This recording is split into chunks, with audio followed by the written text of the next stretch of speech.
Hello everyone, I hope you are having an absolutely wonderful day wherever you are in the world. Today we're going to talk about something that is going to completely change the way you think about the Middle Ages. The weird, strange, occasionally baffling rules that medieval people lived by that, when you actually understand the context, turn out to be genuinely brilliant responses to genuinely difficult problems. Because medieval people were not stupid. They were working with limited information in difficult circumstances, and some of the things they came up with were remarkably clever. But before we dive in, if you enjoy what I do here, please subscribe. It genuinely means everything to me. And drop a comment letting me know where you're watching from and what time it is there. I am always thrilled to see viewers from every single corner of the globe. Now, let's go make sense of the Middle Ages. You're standing in front of a sign. The sign is on the wall of a medieval English tavern, approximately 1280, and it says, in the specific medieval English that you can almost but not quite read, something that translates roughly as, "No one may bring their pigs into this establishment after the 3rd hour." Your first reaction is probably to find this funny. Pigs, in a tavern. The sign assumes that this was happening often enough to require regulation, which immediately tells you something about what a medieval English tavern was like. But your second reaction, if you think about it for a moment, might be to wonder why they needed this rule, what problem it was solving, and whether the solution was actually effective. This is the question that this entire video is built around. Because the medieval world was absolutely full of rules that look, from a modern perspective, completely bizarre.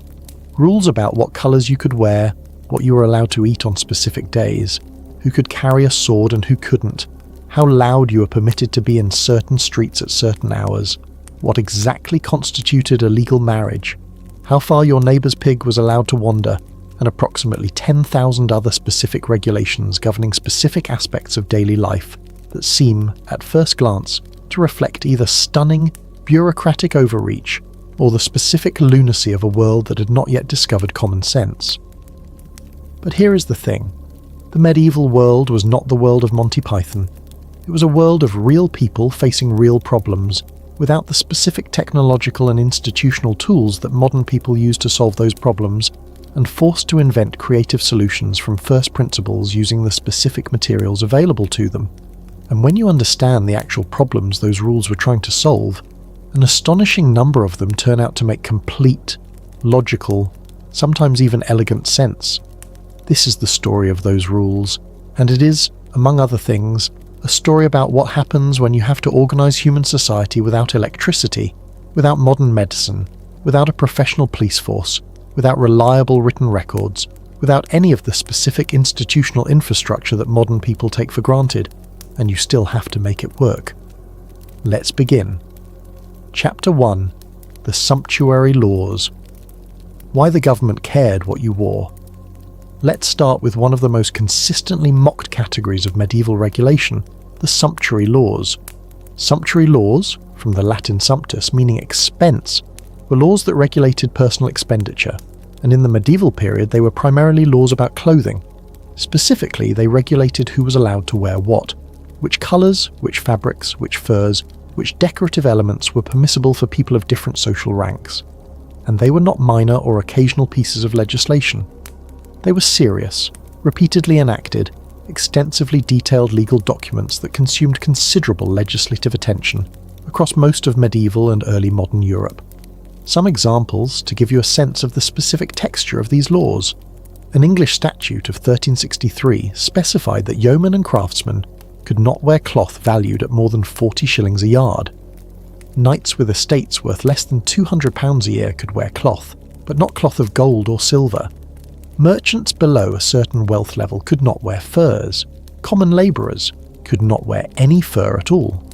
The specific provisions cascaded down the social hierarchy with remarkable precision, each level of society having specific permitted and prohibited textile categories. A French ordinance of the same century specified that non-nobles were not permitted to wear silk, vair, a type of squirrel fur, or scarlet cloth, regardless of how wealthy they were. The specific category of scarlet is interesting. It referred not just to the colour red, but to a specific expensive woolen cloth that the colour was associated with, and its prohibition was specifically about the expense and prestige of the material rather than the colour alone. In various Italian city-states, sumptuary laws got extraordinarily specific.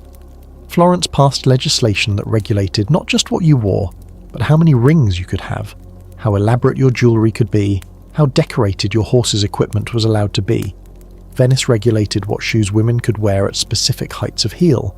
The legislative creativity applied to the specific problem of personal display was, in its own way, remarkable. Your first instinct is probably to laugh at this.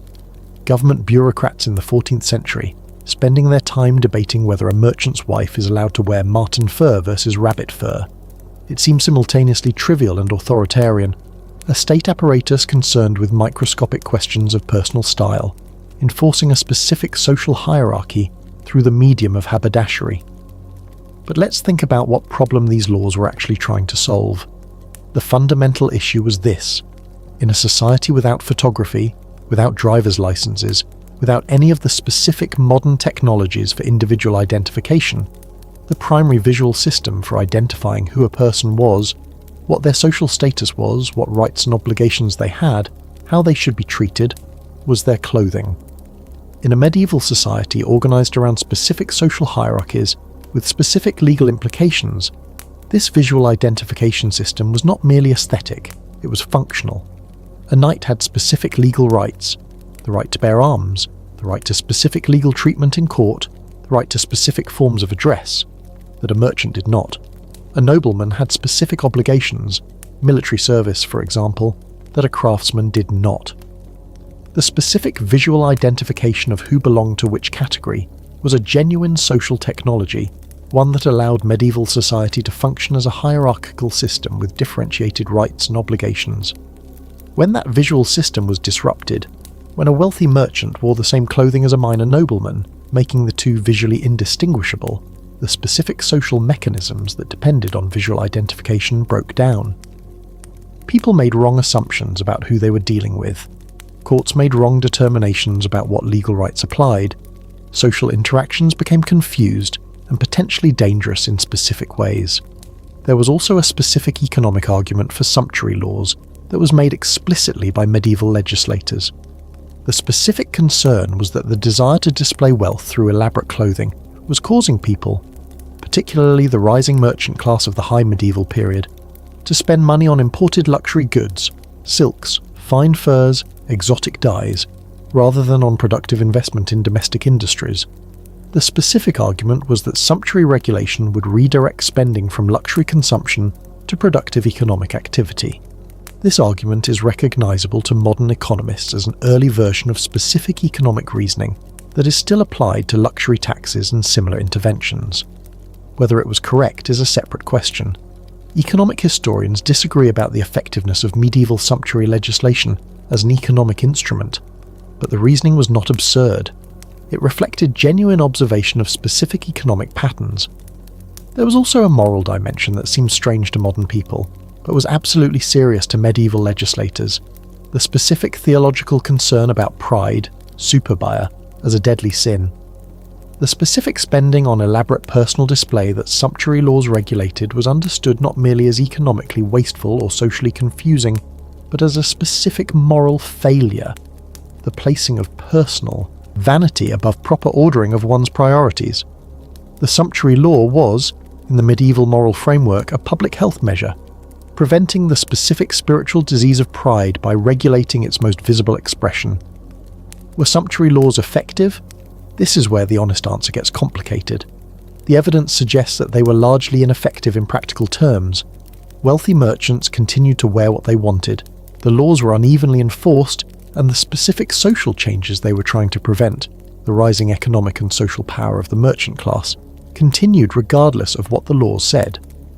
But the specific reasons why they were enacted, repeated throughout the medieval period, and taken seriously by both legislators and the people they governed, those reasons were not irrational.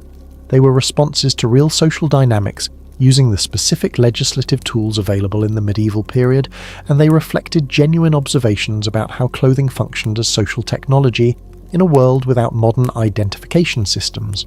The pig in the tavern, by the way, was a food safety issue. Moving on. Chapter 2. The Assize of Bread and Ale. Medieval Consumer Protection. You are hungry. It is a Tuesday in 1250, somewhere in London, and you have stopped at a baker's stall to buy bread. The bread looks fine. It smells fine. You pay what is asked and you eat it. And then you notice, or rather you notice later when you have been sick for 2 days, that something was wrong with that bread. Either it was underweight, you paid for £1 and got 8 ounces, or it was made with bad grain that has been sitting too long, or it contained some adulterant added to increase volume without adding nutritional value. You have, in the specific modern world, recourse. Consumer protection laws, food safety regulations, weights and measures standards. The entire infrastructure of modern food safety is there to protect you from this specific experience. You can complain to a regulatory body. The baker faces specific legal consequences for fraud. In medieval England, from 1266 onward, you also had recourse. You had the assize of bread and ale. The assize of bread and ale was one of the most important and most consistently enforced pieces of medieval economic regulation in England, and it represents a genuinely sophisticated attempt to solve one of the most persistent problems of medieval urban life. How do you ensure that the most basic foods are safe, correctly measured, and fairly priced? The specific mechanics of the assize were elegant in their simplicity. The price of bread was fixed not at an absolute number, but in relation to the current price of grain. When wheat prices were low, bread prices had to be low, and bread weights had to be high. You got more bread for your money. When wheat prices were high, bread prices could be higher, but there were specific limits on how high. The specific table of correlations between grain prices and bread weights and prices was updated regularly by local authorities who monitored the grain market. This is price regulation tied to input costs, a form of economic management that modern economists recognize as an attempt to solve the specific problem of market power asymmetry in essential goods. Bakers, who had the specific technical knowledge and equipment to make bread, had a structural advantage over consumers who needed bread to survive. Without regulation, bakers could charge whatever the market would bear, which in a medieval city with no easy alternative food sources could be exploitative. The assize was the specific medieval solution to this specific market failure. The enforcement mechanism was also thoughtful. Bakers were required to mark their bread, to put a specific identifying mark on their loaves, so that if underweight bread was found, it could be traced back to its producer. Local officials called ale conners and bread weighers had the specific authority to test the weight of bread for sale and to test the quality of ale. Bakers found selling underweight bread was subject to a specific punishment, the pillory, in which the offending baker was displayed publicly as a cheat, or in some cases the specific practice of dragging the baker through the streets on a hurdle with the underweight loaf tied around their neck. The specific pillory punishment is where the modern sensibility might start to object. Public shaming as a regulatory enforcement mechanism seems medieval in the most pejorative sense of the word, but consider what it was actually accomplishing. In a world without the specific modern infrastructure of fines processed through banking systems, regulatory agencies with professional staff, and courts with systematic record-keeping, public humiliation was one of the few enforcement mechanisms that actually worked. A baker who had been dragged through the streets with a loaf tied around their neck was a baker whose neighbours knew what they had done, and who would face specific economic consequences, loss of customers, as a result. The punishment was designed to function through the specific social mechanism of reputation, which in a medieval community was one of the most powerful forces available. The LA part of the assize addressed similar problems with the other most basic beverage of the medieval diet. Ale, fermented grain, was both a nutritional staple and a safer source of hydration than most available water. The specific regulation of ale quality was therefore both a consumer protection measure and a public health measure. Bad ale was not just economically unfair, it was genuinely medically dangerous in specific ways that contaminated water was dangerous. The ale conner, the specific official responsible for testing ale quality, has been somewhat romanticised in popular history as an official who tested ale by sitting in it, wearing leather breeches, the story goes, and checking whether the ale was sweet enough by sitting in a puddle of it and noting whether the leather stuck to the bench as it dried, indicating sugar content. This story is almost certainly apocryphal, but the office itself was real, the testing was real, and the specific enforcement was real. This was the medieval Food Standards Agency. The assize system was not perfect, enforcement was uneven. Corruption of the local officials was possible and probably occurred. The specific correlation tables were sometimes set at levels that favoured producers over consumers or vice versa. But the fundamental insight that basic food prices and quality needed to be regulated through specific government oversight because the market alone would not protect vulnerable consumers was correct, and the specific mechanism developed to implement that insight was, for the time and the technological context, genuinely sophisticated. Chapter 3. The curfew. Not what you think it is. The word curfew comes from the French couvre-feu, literally cover the fire. And that etymological fact tells you almost everything you need to know about why the medieval curfew existed, and why it was, in the specific conditions of the medieval world, an extremely sensible rule. You're in a medieval English town in 1300. The town is built primarily of wood. The houses are wood. The shops are wood. The workshops where craftsmen practice their trades are wood. The stables, the barns, the storehouses, all wood. In some places, the houses are so closely packed that the upper floors overhang the street, and the buildings nearly touch across the narrow alleyways between them. And in every one of these wooden buildings there is an open fire. Not a fireplace with a chimney in the modern sense. The chimney was not universally adopted in English domestic architecture until the later medieval period, and even where chimneys existed, they were not always well maintained. The fire that heated the medieval house, cooked the medieval meal, and lit the medieval evening was an open fire in a room full of wood, with straw and rushes on the floor, with fabric hanging nearby, with every material surface being a fuel source waiting to be ignited. Medieval town fires were not unusual. They were regular, catastrophic events. The specific records of medieval town fires, London burning repeatedly, Rouen burning, specific cities across Europe suffering devastating fires that destroyed entire neighbourhoods in hours, tell a consistent story of urban environments that were one accident away from disaster at any given moment. The specific combination of wooden construction, open flames, narrow streets that prevented effective firefighting response, and the absence of any pressurized water supply for fighting fires made medieval urban fire control a problem of genuinely existential urgency. The curfew, the specific rule that fires in hearths must be covered or extinguished at a specific hour of the evening, typically signalled by a bell, was the medieval response to this specific problem. It was not about restricting movement. It was not about controlling what people did at night. It was, fundamentally, about fire safety. The logic was simple. Open fires attended by alert people during the day were relatively manageable. Open fires left burning unattended while people slept were catastrophic risks. The specific instruction to cover the fire with an iron cover, the couvre-feu, that smothered it to embers while retaining warmth, rather than leaving it burning freely through the night, was a specific fire safety technology.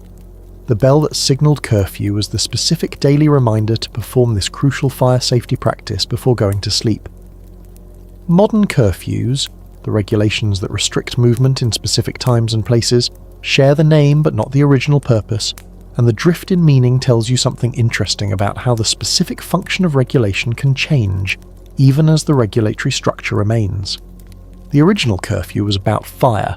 It became associated with nighttime restriction because the bell that signalled the fire covering also happened to signal the beginning of the period when specific other nighttime restrictions applied, and over time, the secondary meaning displaced the primary one in popular memory. The specific nighttime restrictions that coexisted with the fire curfew in many medieval towns were themselves logically grounded. Medieval streets after dark were genuinely dangerous places. There was no street lighting beyond the occasional lantern hung outside a specific building. Narrow, irregular streets that were familiar by day became navigational challenges at night. The specific risks of robbery, assault, and accident were all substantially elevated in a completely dark urban environment. The rule that people found in the streets after the curfew bell were to carry a lantern, which appears in medieval town records with some consistency, was the specific acknowledgement of this danger.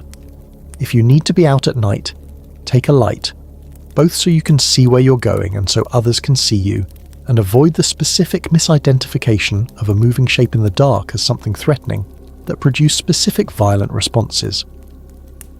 The night watch, the specific institution of townspeople rotating through guard duties during the night hours, was the complementary institution to the curfew, providing the specific human surveillance that the dark streets required. Night watchmen were not professional police in the modern sense.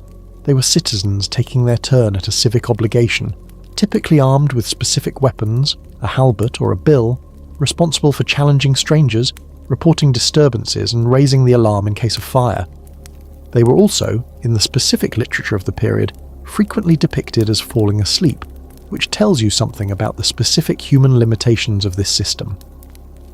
The curfew rule that seems most bizarre, the specific injunction in some medieval regulations that you must not only cover your fire, but must extinguish your lamp and not be seen with a light after a specific hour, was the specific fire safety measure taken to its logical extreme.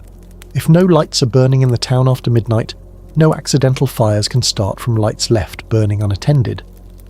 The specific hardship of sitting in complete darkness for the last hours before dawn was, from the perspective of the medieval fire safety authority, an acceptable cost for the significant reduction in fire risk. Chapter 4. The Guild System, Medieval Quality Control. You're buying a pair of shoes, it is 1320, and you're in the specific London market known as Cordwainer Street, where the shoemakers, cordwainers, have their shops. You have come here specifically because you need shoes that will last. You're a craftsman. You walk on stone and mud and rough surfaces every day. Shoes are not a luxury purchase for you. They are a working tool, and if they fail at the wrong moment, the consequences for your livelihood are real. How do you know that the shoes you are buying are actually good? How do you know that the leather is of adequate quality, that the stitching will hold, that the specific construction is sound, enough to last through a season of hard use? In the modern world, you rely on brand reputation, on consumer reviews, on the specific regulatory infrastructure of consumer protection law, on the implicit guarantee that if you buy something and it fails prematurely, you have specific legal recourse. In medieval London, you had the Guild. The craft guilds of medieval Europe were one of the most significant social and economic institutions of the medieval period, and they are one of the most consistently misunderstood. In popular history, guilds appear as monopolistic, restrictive organisations that protected their members from competition by keeping new entrants out and prices high. And there is some truth to this characterisation. Guilds did restrict competition in specific ways, and the specific restrictions did sometimes operate against the interests of consumers and against the interests of skilled workers who were denied guild membership. But the specific functions that guilds served, the specific problems they were solving, were real and important, and understanding them reveals why the guild system emerged and persisted across most of medieval Europe for several centuries. The fundamental problem that guilds addressed was quality control, in an environment without modern certification systems, in the specific conditions of medieval craftsmanship, without standardized materials, without scientific testing of material properties, without any of the specific modern quality assurance infrastructure. The only reliable guarantee of quality was the specific accumulated knowledge of skilled practitioners who had spent years learning their craft. The guild system institutionalized this knowledge and attached specific accountability to it. To be a master cobbler in medieval London was not merely to say that you made shoes. It meant that you had spent 7 years as an apprentice learning your craft under a master, then 2 or more years as a journeyman demonstrating your skills in various contexts, then had submitted a specific masterpiece, the origin of the word in its current sense, a piece of work demonstrating mastery of your craft, to the guild for evaluation by other masters. Only after passing this specific assessment were you entitled to set up your own shop and call yourself a master. This system is, when you think about it, a quality certification scheme of considerable sophistication. The specific apprenticeship model, learning by doing, under the supervision of someone who already knows, is one of the most effective ways of transmitting complex practical skills that the human species has developed. The specific standardization of what was required to be considered a master ensured that the term master meant something consistent across practitioners. The guild's role in ongoing quality enforcement was equally important. Guilds in medieval England had the specific authority to inspect the goods produced by their members. A guild inspector who found substandard goods, poorly tanned leather, short measure cloth, incorrectly alloyed metal, had the specific authority to confiscate the goods and to sanction the producer. The specific sanctions range from fines to expulsion from the guild, which was effectively the end of the ability to practice the craft commercially in that location. The the specific punishment of destroying substandard goods in public, throwing bad fish in the gutter, burning defective cloth, breaking improperly made pottery, served the dual function of eliminating the specific bad goods from circulation and publicly demonstrating the Guild's commitment to quality standards. This was not merely theatrical, it was the specific public accountability mechanism that made the Guild's quality guarantee credible. The apprenticeship system also served specific social functions beyond quality control. It provided a specific mechanism for the intergenerational transmission of craft knowledge, ensuring that the skills accumulated by one generation were passed to the next. It provided a specific pathway for young people to enter productive economic life that was more structured and more supportive than simply figuring it out on their own. And it created the specific social bonds between master and apprentice that the medieval period understood as quasi-familial. The master was legally responsible for the apprentice's behaviour and welfare, which created specific incentives for good teaching and specific protections for the apprentice. The Guild's pricing functions, the specific role that guilds played in setting prices for their members' goods, are the most contested from a modern economic perspective. Price fixing is illegal in modern competition law, and for good reasons that modern economists have extensively analysed. But the specific context in which medieval guild pricing operated was different from modern markets in ways that affect the analysis. Medieval markets in most crafts were local, small, and informationally thin. Consumers had limited ability to evaluate the quality of goods independently, and producers had limited information about what prices were sustainable. The specific price-setting function of guilds served partly to prevent the race to the bottom that competitive pressure can produce in markets where quality is hard to observe. If you can only distinguish shoes by price, the competitive pressure drives producers to cut quality to cut price, and eventually you have a market full of cheap bad shoes and no one knows how to make good ones. The Guild's standardization of prices was, in this context, an attempt to maintain a specific quality-price equilibrium that the market alone might not have sustained. Whether it always succeeded is a separate question. But the specific problem it was trying to solve was real. Chapter 5. Sanctuary. The rule that made churches safe havens. You're running. You don't have time to think about much except the sound of footsteps behind you and the specific distance between you and the church door ahead. You have done something, maybe something genuinely wrong, maybe something that was technically illegal but morally ambiguous, maybe something that you are innocent of but cannot prove. It doesn't matter right now. What matters is the door and reaching it, and the specific rule that means that once you're inside that door, the people chasing you have to stop. This is sanctuary, and it is one of the most fascinating rules in the entire medieval legal canon. The right of sanctuary, the specific rule that a person who had reached a church and claimed sanctuary could not be forcibly removed, was recognised in English law from at least the 7th century and persisted in various forms into the 17th century. It applied not just to churches but to specific areas around churches, typically a radius of the church's consecrated ground, and in specific major sanctuary churches like Westminster Abbey in London or Beverley Minster in Yorkshire, the sanctuary area could be quite extensive. The specific rule worked like this. If you reached the sanctuary and claimed it, you were protected from arrest for up to 40 days. During that period, you had to confess your crime to a coroner, surrender your possessions and agree to abjure the realm, to leave England permanently, walking to a specified port and taking the first available ship. If you refused to confess and abjure, or if you left the sanctuary before your 40 days were up, you lost the protection and could be arrested.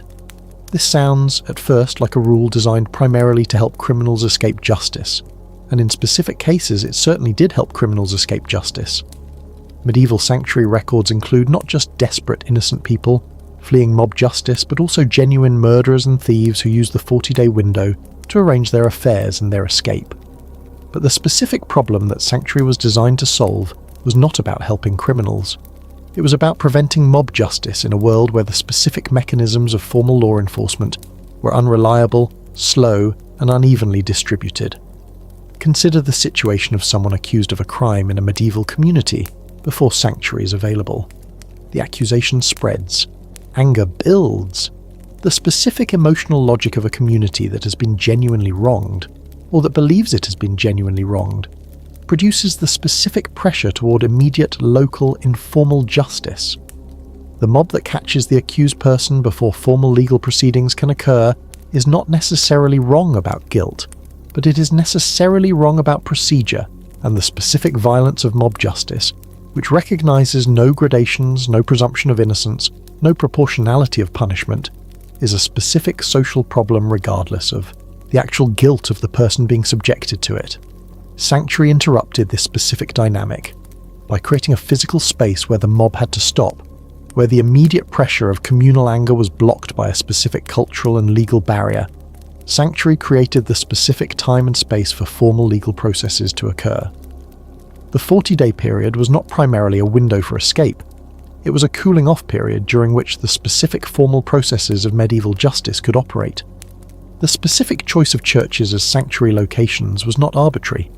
Churches were the specific institutions that transcended local community and local authority in the medieval world. They were part of a universal institution, the church, that had specific authority over all Christians regardless of their local political affiliation. A church that granted sanctuary was invoking an authority that could not simply be overridden by local lords or local mobs without creating a specific conflict with the church that most medieval actors were not prepared to risk. This also meant that sanctuary was genuinely respected in most circumstances, not because medieval people were uniformly law-abiding or uniformly devout, but because the specific consequences of violating sanctuary were real. A lord who violated the sanctuary of a church was risking excommunication, being cut off from the sacraments of the church, which in the medieval framework was a genuinely serious spiritual and social consequence. The specific threat of excommunication was one of the most powerful enforcement mechanisms available in the medieval world. The sanctuary rule was also, in specific ways, a recognition of the limitation of medieval law itself. The formal legal system of medieval England, whatever its specific forms at any given period, was not uniformly accessible, not uniformly fair, and not uniformly effective. A person accused by a more powerful person in a community, where the formal legal authorities were either absent or corrupted, had limited recourse through formal channels. Sanctuary was the specific escape valve that prevented the formal legal system's failures from producing simple murder. Modern equivalents of sanctuary exist: diplomatic immunity, asylum, the specific status of embassy buildings as extraterritorial spaces, and they serve some of the same functions, creating spaces where the immediate violence of state power is interrupted by a competing authority that creates space for process. The medieval church sanctuary was a cruder mechanism serving a similar basic purpose. Chapter 6. The Ordeal. When God was your judge. This is the rule that is hardest to make seem reasonable to a modern audience, and I am not going to pretend otherwise. But I am going to make the attempt because the specific logic of trial by ordeal, understood in its historical context, is not as simple as medieval people were superstitious, and this was their version of a lie detector. Trial by ordeal was the specific legal practice of resolving uncertain legal questions by subjecting the accused to a specific physical test, typically carrying a red-hot iron bar for a specific distance, plunging a hand into boiling water to retrieve a stone, or, in the specific ordeal of water, being thrown into water and observed to sink, innocent, or float, guilty. The result of the test, rather than the testimony of witnesses or the weighing of evidence, determined the verdict. The standard modern interpretation is that this was simply a superstitious practice, that medieval people genuinely believed that God would intervene in the physical process to reveal guilt or innocence, and that the specific result of the test was taken as divine revelation rather than physical evidence. And there is truth in this interpretation. The theological framework within which the ordeal operated was genuinely about divine intervention, and the specific prayers and religious ceremonies that accompanied the ordeal were genuine expressions of the belief that God was being invited to manifest justice in the physical world. But the historian Peter Brown, in his remarkable work on trial by ordeal, made an argument that complicates this picture significantly. The ordeal, he suggested, worked not primarily through divine intervention, but through the specific social dynamics that the ordeal process created. Here is the specific argument. In a medieval community where a specific accusation had been made and no clear evidence existed to determine guilt or innocence, the community knew, collectively through the specific social knowledge that small communities possess about their members, who was probably guilty and who was probably innocent. But translating this collective social knowledge into a formal legal verdict required a mechanism that allowed the community to express that knowledge without any individual member having to take formal responsibility for the verdict. The ordeal provided that mechanism.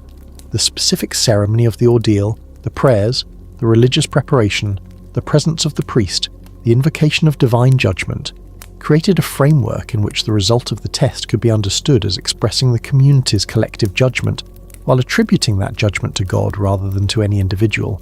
If the priest who was supposed to bless the ordeal water decided to perform the blessing perfunctorily or not at all, the water would not protect an innocent person, and the priest made that specific decision based on their assessment of guilt or innocence. If the community was watching, their specific reactions to the result shaped how definitively it was enforced. In this reading, the ordeal was not a random physical process to which the verdict was then applied.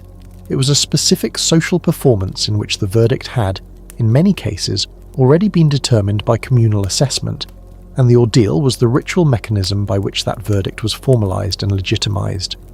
The specific evidence that supports this interpretation includes the fact that the acquittal rates at ordeal were remarkably high. Various studies of medieval ordeal records find acquittal rates between 60 and 75%, which is difficult to explain if the ordeal were genuinely random. The specific testimony of medieval church officials that the clergy had significant discretion in how they conducted the ordeal, and the specific patterns in which groups of accuseds were tested in sequence, with the result of the first ordeal often affecting whether subsequent accused persons were even required to undergo it. When the Fourth Lateran Council in 1215 forbade clergy from participating in ordeals, effectively ending the practice in most of Western Europe, the specific problem this created was significant. The communities that had used ordeal to resolve legally uncertain cases now needed a different mechanism. The specific development of trial by jury, which expanded rapidly in the aftermath of the 1215 prohibition, can be understood as the specific attempt to create a replacement mechanism that performed the same function, translating collective community knowledge into a formal legal verdict through different means, the testimony of 12 men who collectively knew the community and its members. In this reading, trial by ordeal was not replaced by trial by jury, because modern rationalism triumphed over medieval superstition.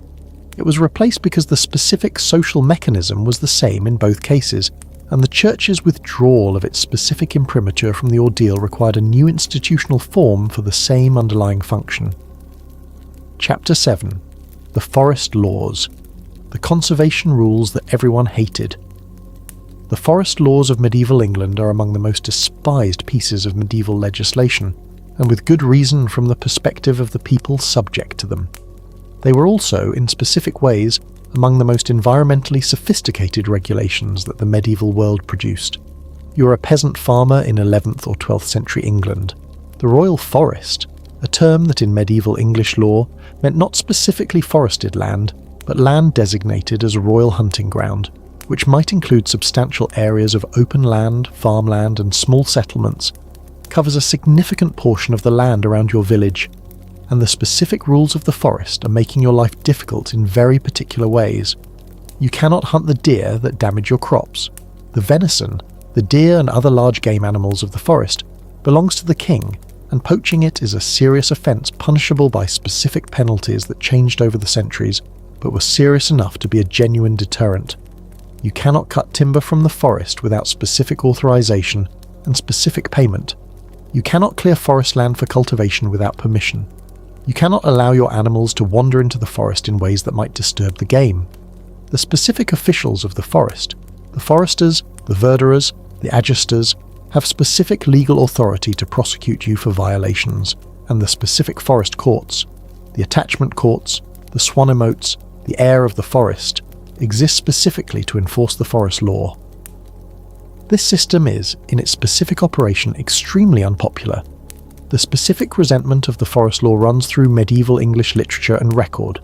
The Magna Carta, the specific document that limited royal power in 1215, specifically addresses the forest law as one of the most significant areas of royal overreach, and the separate Forest Charter of 1217 specifically reformed specific provisions of the forest law in response to sustained pressure from the barons and the broader population. Robin Hood, who first appears in medieval English literature in the 14th century, and who becomes the specific cultural symbol of resistance to unjust authority, is specifically a forest outlaw. A man who lives outside the law, specifically because of conflicts with the forest administration and the specific corrupt officials who represent it. So, genuinely unpopular, genuinely associated with royal overreach, genuinely used as an instrument of exploitation. All of that is accurate. But let's look at what the forest law was actually accomplishing in terms of specific environmental outcomes. Medieval England, like medieval Europe generally, was engaged in a sustained process of agricultural expansion, clearing forest, draining marshes, converting wilderness to farmland. That was the specific economic engine of population growth and the specific mechanism by which medieval communities fed themselves. This was genuinely necessary and genuinely positive in many specific respects. More farmland meant more food, which meant more people could survive. But uncontrolled deforestation had specific consequences that medieval people were observing in real time without necessarily having the conceptual framework to fully analyse. Cleared hillsides produce specific erosion patterns, the specific degradation of soil that follows the removal of tree cover. Cleared riverbanks produce specific flooding patterns, the specific loss of flood control that forests provide. The specific depletion of timber resources was a genuine economic problem in a world where wood was the primary building material, the primary fuel, and a material required for virtually every craft and agricultural activity. The forest law, whatever its specific political motivations, and royal hunting pleasure was genuinely a primary motivation, had the effect of preserving large areas of England from the specific deforestation pressure that the rest of the agricultural landscape was experiencing. The specific royal forests of medieval England were, functionally, wildlife reserves. The specific populations of large animals, deer, wild boar and others, that they maintained were not merely hunting stock for royal entertainment. They were the specific remaining populations of large mammals in a landscape that was otherwise progressively eliminating them. The specific regulation of timber extraction, requiring authorization for cutting trees in the royal forest, was a form of sustainable forestry management in a period when the concept of sustainable forestry did not exist as a formal discipline.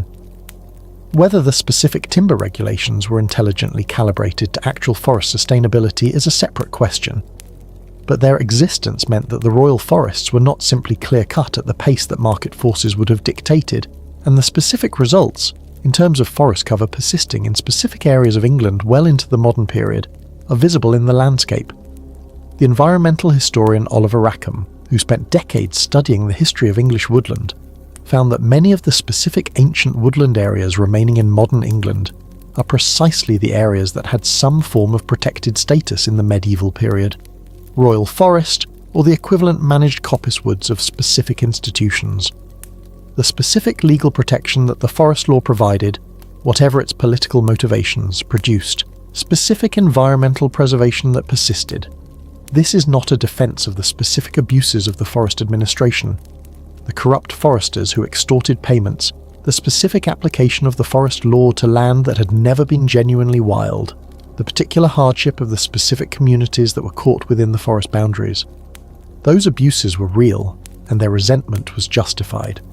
But the specific underlying insight that some land needs to be protected from immediate economic exploitation in order to preserve long-term ecological value is one that modern conservation law has fully endorsed.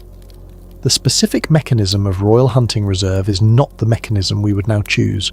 The underlying principle is one that modern environmental regulation has independently arrived at. Chapter 8.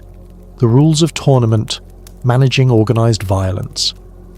The medieval tournament, the specific competitive event in which knights fought each other in organised combat, was, from one perspective, the most chaotic possible approach to sporting competition, encouraging heavily armed men to fight each other in public spaces with weapons that were only marginally less deadly than those used in actual warfare. From another perspective, the specific rules that govern tournaments represent a sophisticated attempt to manage the specific violence of the martial culture that medieval society was built around, channeling it into forms that were productive rather than simply destructive. The specific rules of early tournaments were minimal in ways that the later medieval tournament does not always recognise. The melee, the specific tournament event in which teams of knights fought each other across large areas of countryside, was, in its early 12th century form, genuinely close to small-scale warfare.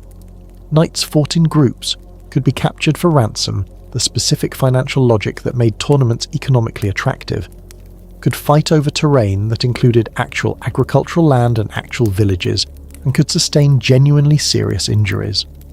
The specific rules that developed over the following 2 centuries, the specific innovations of the 13th and 14th century tournament, represent the progressive management of this specific violence.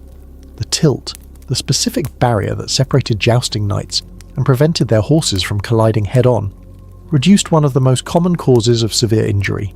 The specific replacement of sharp lances with blunted coronals in specific events reduced the penetrating force of lance impact. The specific armour improvements, the progressive development of plate armour that provided better protection than chainmail, reduced the mortality rate of tournament combat. The specific rules governing what a knight could and could not do to an opponent who had fallen. That you could not strike a fallen opponent who was not fighting back, that surrender had to be respected, that a knight who offered ransom was entitled to specific treatment, were not merely chivalric niceties. They were the specific social technology that made tournament combat sustainable as a regular activity rather than a sequence of fatal accidents. The ransom system, the specific practice of capturing opponents and releasing them for payment rather than killing them, was one of the most important innovations in the management of tournament violence. It replaced the specific incentive to kill your opponent, eliminating a threat, with the specific incentive to take them alive, generating income.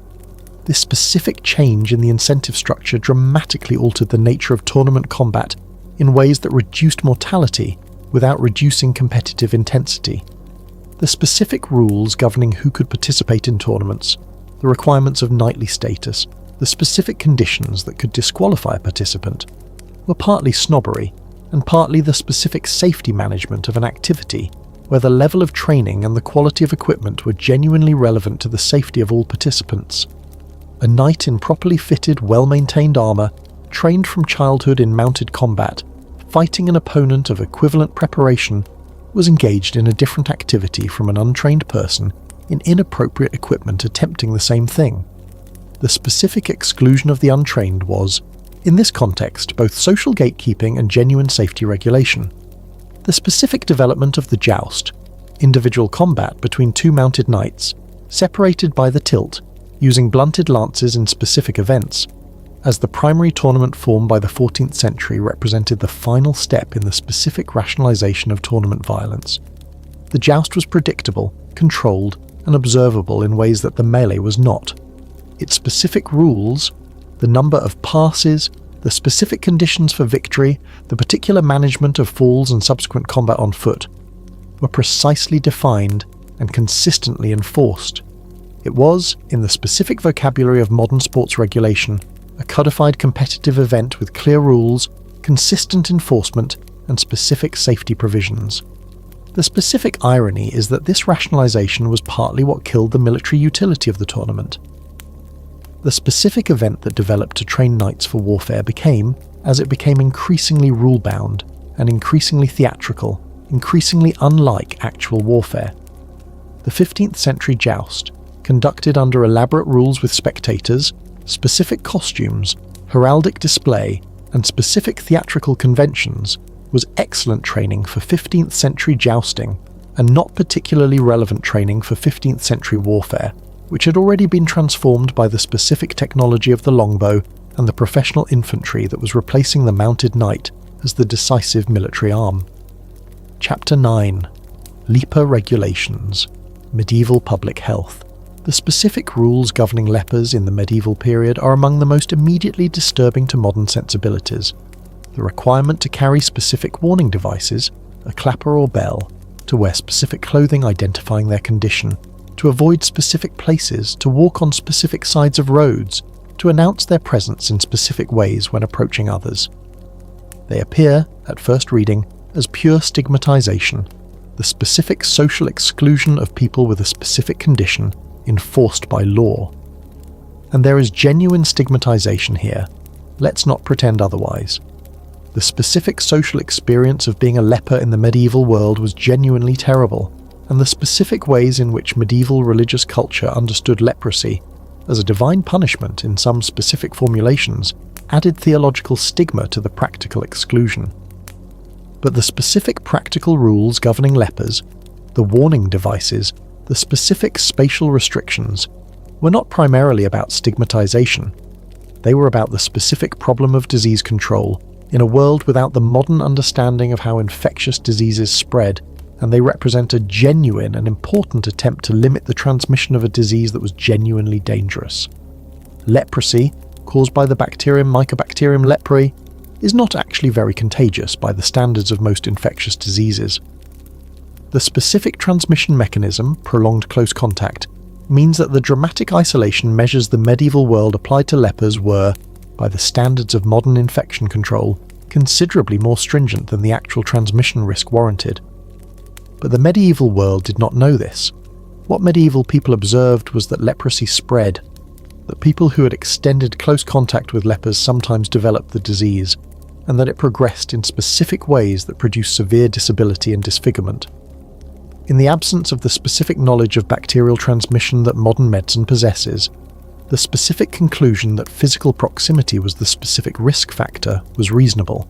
It was not entirely wrong, even though it was more restrictive than necessary. The leprosarium, the specific institution established on the outskirts of medieval towns to house lepers, is another aspect of the medieval leper regulations that is worth understanding in context. Modern interpretations sometimes focus on the specific separation of lepers from the community as pure exclusion. But the leprosarium was also a care institution, a place where lepers received specific food, specific shelter, specific medical care of the medieval kind, which we have discussed elsewhere and which was limited but not nothing, and specific community with others in the same situation.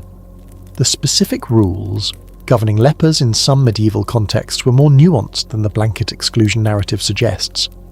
Lepers who were confined to leprosaria often retained specific rights to receive income from their former property, to maintain specific family connections in regulated ways, to participate in specific aspects of religious life through the chapel that was invariably part of the leprosarium structure. The specific medieval leper regulations were not a simple system of dehumanization. They were a complex set of rules attempting to balance the specific protection of the general population against the specific rights and needs of the affected individuals. The plague regulations that developed during and after the Black Death, 1347 to 1351, represent the specific next evolution of this thinking, and they are genuinely sophisticated in ways that directly anticipate modern public health methodology. The specific observation that plague spread through contact with infected people and goods, the specific empirical observation made by authorities in various Italian city-states that quarantine of incoming ships reduced the spread of disease, led to the development of the quarantine, from quarantine of 40 days, as a specific public health tool. The specific choice of 40 days is interesting. It reflects both the biblical associations of 40 days as a significant period and the specific empirical observation that most infected people who would become symptomatic did so within roughly that time frame. The specific quarantine measures of the late medieval period, requiring incoming ships to wait at anchor before their passengers and cargo could land, requiring visitors from plague-affected areas to wait in specific locations before entering cities, burning the specific goods of plague victims, were genuine public health interventions based on genuine empirical observation. They were not perfect. The specific mechanism, flea transmission from rats, that they were accidentally preventing through these measures was not understood, but they were effective to the degree that they reduced human movement and contact during outbreak periods. Chapter 10. The Rules of Hospitality. When generosity was law, the specific obligation of hospitality, the particular rules governing what a household was required to provide to travellers, to the poor, and to specific categories of visitors, is one of the medieval regulations that seems most alien to the modern sensibility organised around private property and individual choice. But these rules were solving a specific problem that the medieval world faced, and that modern welfare systems now address through different mechanisms. In a world without hotels in the modern sense, without restaurants accessible to travellers of all means, without the specific modern infrastructure of commercial hospitality that makes travel relatively straightforward for people with money, the specific problem of what happens to someone travelling through an unfamiliar area, where they sleep, where they eat, how they survive, was not trivial. The specific rules of monastic hospitality, the particular obligation of monasteries to receive travellers and to provide them with food and shelter for a specific period, were central to the functioning of medieval travel infrastructure. The rule of Saint Benedict, which governed most Western monastic communities, included specific provisions about the reception of guests. Guests were to be received as Christ himself, provided with specific food and shelter, and not turned away regardless of their specific social status or their ability to pay. In practice, the specific monastic hospitality system created a network of overnight stops that made long-distance travel possible in medieval Europe in ways that would not have been possible without it. The specific spacing of monasteries along major routes, which was not entirely random, as monasteries were frequently established precisely on routes where they could most effectively serve travellers, provided the specific infrastructure of medieval long-distance movement. The secular obligation of hospitality, the particular expectation that households of sufficient means would receive travellers and provide them with specific accommodation, was enforced through a combination of law, social pressure, and religious obligation rather than through direct legal mandate, in most contexts. But it was real in its effects. A traveller arriving at a specific manor and claiming the right of hospitality could expect in most circumstances to be received, fed, and sheltered for a specific period. The specific regulation of this hospitality, the rules about what was required to be provided, how long a guest could stay, what specific treatment was expected, was the specific attempt to prevent both exploitation of the hospitality obligation, guests who stayed indefinitely, and failure of the obligation, hosts who turned away travellers who had legitimate need. The specific medieval rules about hospitality represent an early form of what modern welfare states now provide through formal institutional mechanisms, ensuring that people in genuine need can access basic resources regardless of their specific economic circumstances. The almsgiving obligation, the specific expectation that Christian households would give a certain portion of their surplus to the poor, was the specific domestic equivalent of the hospitality rules. Medieval parish records, manorial records, and various other sources document the specific provisions made for local poor, the distributions of food and money that specific institutions and households were expected to make. The specific scale and consistency of these provisions varied enormously, but the underlying obligation was broadly recognised and broadly, if imperfectly, met. The specific regulations around weights and measures for charitable distributions, ensuring that the specific loaves of bread distributed as alms were of specific weights, that the specific food distributions were actually the quantities claimed, were a particular form of quality control applied to charitable provision. The specific concern was that those with charitable obligations might meet them technically while providing inadequate actual substance, and the specific regulations were the attempt to prevent this specific form of deficiency from taking root. Chapter 11. The Rules of Succession. While your eldest son gets everything primogeniture, the specific rule that the eldest son inherits the entirety of the father's property, leaving younger sons and daughters to make their own way, is one of the medieval rules that modern people most consistently identify as straightforwardly unjust. Leaving everything to one child while others get nothing, or nearly nothing, seems to be both unfair to the younger children and inefficient from an economic perspective. Wouldn't dividing the estate between all the children be more equitable? The specific answer that medieval European aristocratic culture gave to this question was, yes, it would be more equitable, and it would also destroy the estate within 3 generations. The specific problem that primogeniture was solving was the problem of estate viability. A medieval aristocratic estate, a manor with its specific fields, its specific buildings, its specific tenants and their specific obligations, its specific military equipment and the specific trained people to use it, only functioned as an estate above a specific minimum size. Below that minimum, it could not support the specific obligations of lordship, the military service owed to the king, the specific maintenance of the land and buildings, the specific support of the household, and it ceased to function as a working economic and social unit. If an estate was divided equally between 5 sons, and each of their portions was subsequently divided equally between their children, the specific mathematical trajectory was clear. Within 3 or 4 generations, the portions would be too small to be viable as independent estates, and the specific functions that the estate was supposed to perform, the military service, the local administration, the specific economic activities, would be impossible. Primogeniture prevented this specific fragmentation by concentrating the inheritance in a single heir, keeping the estate functional across generations.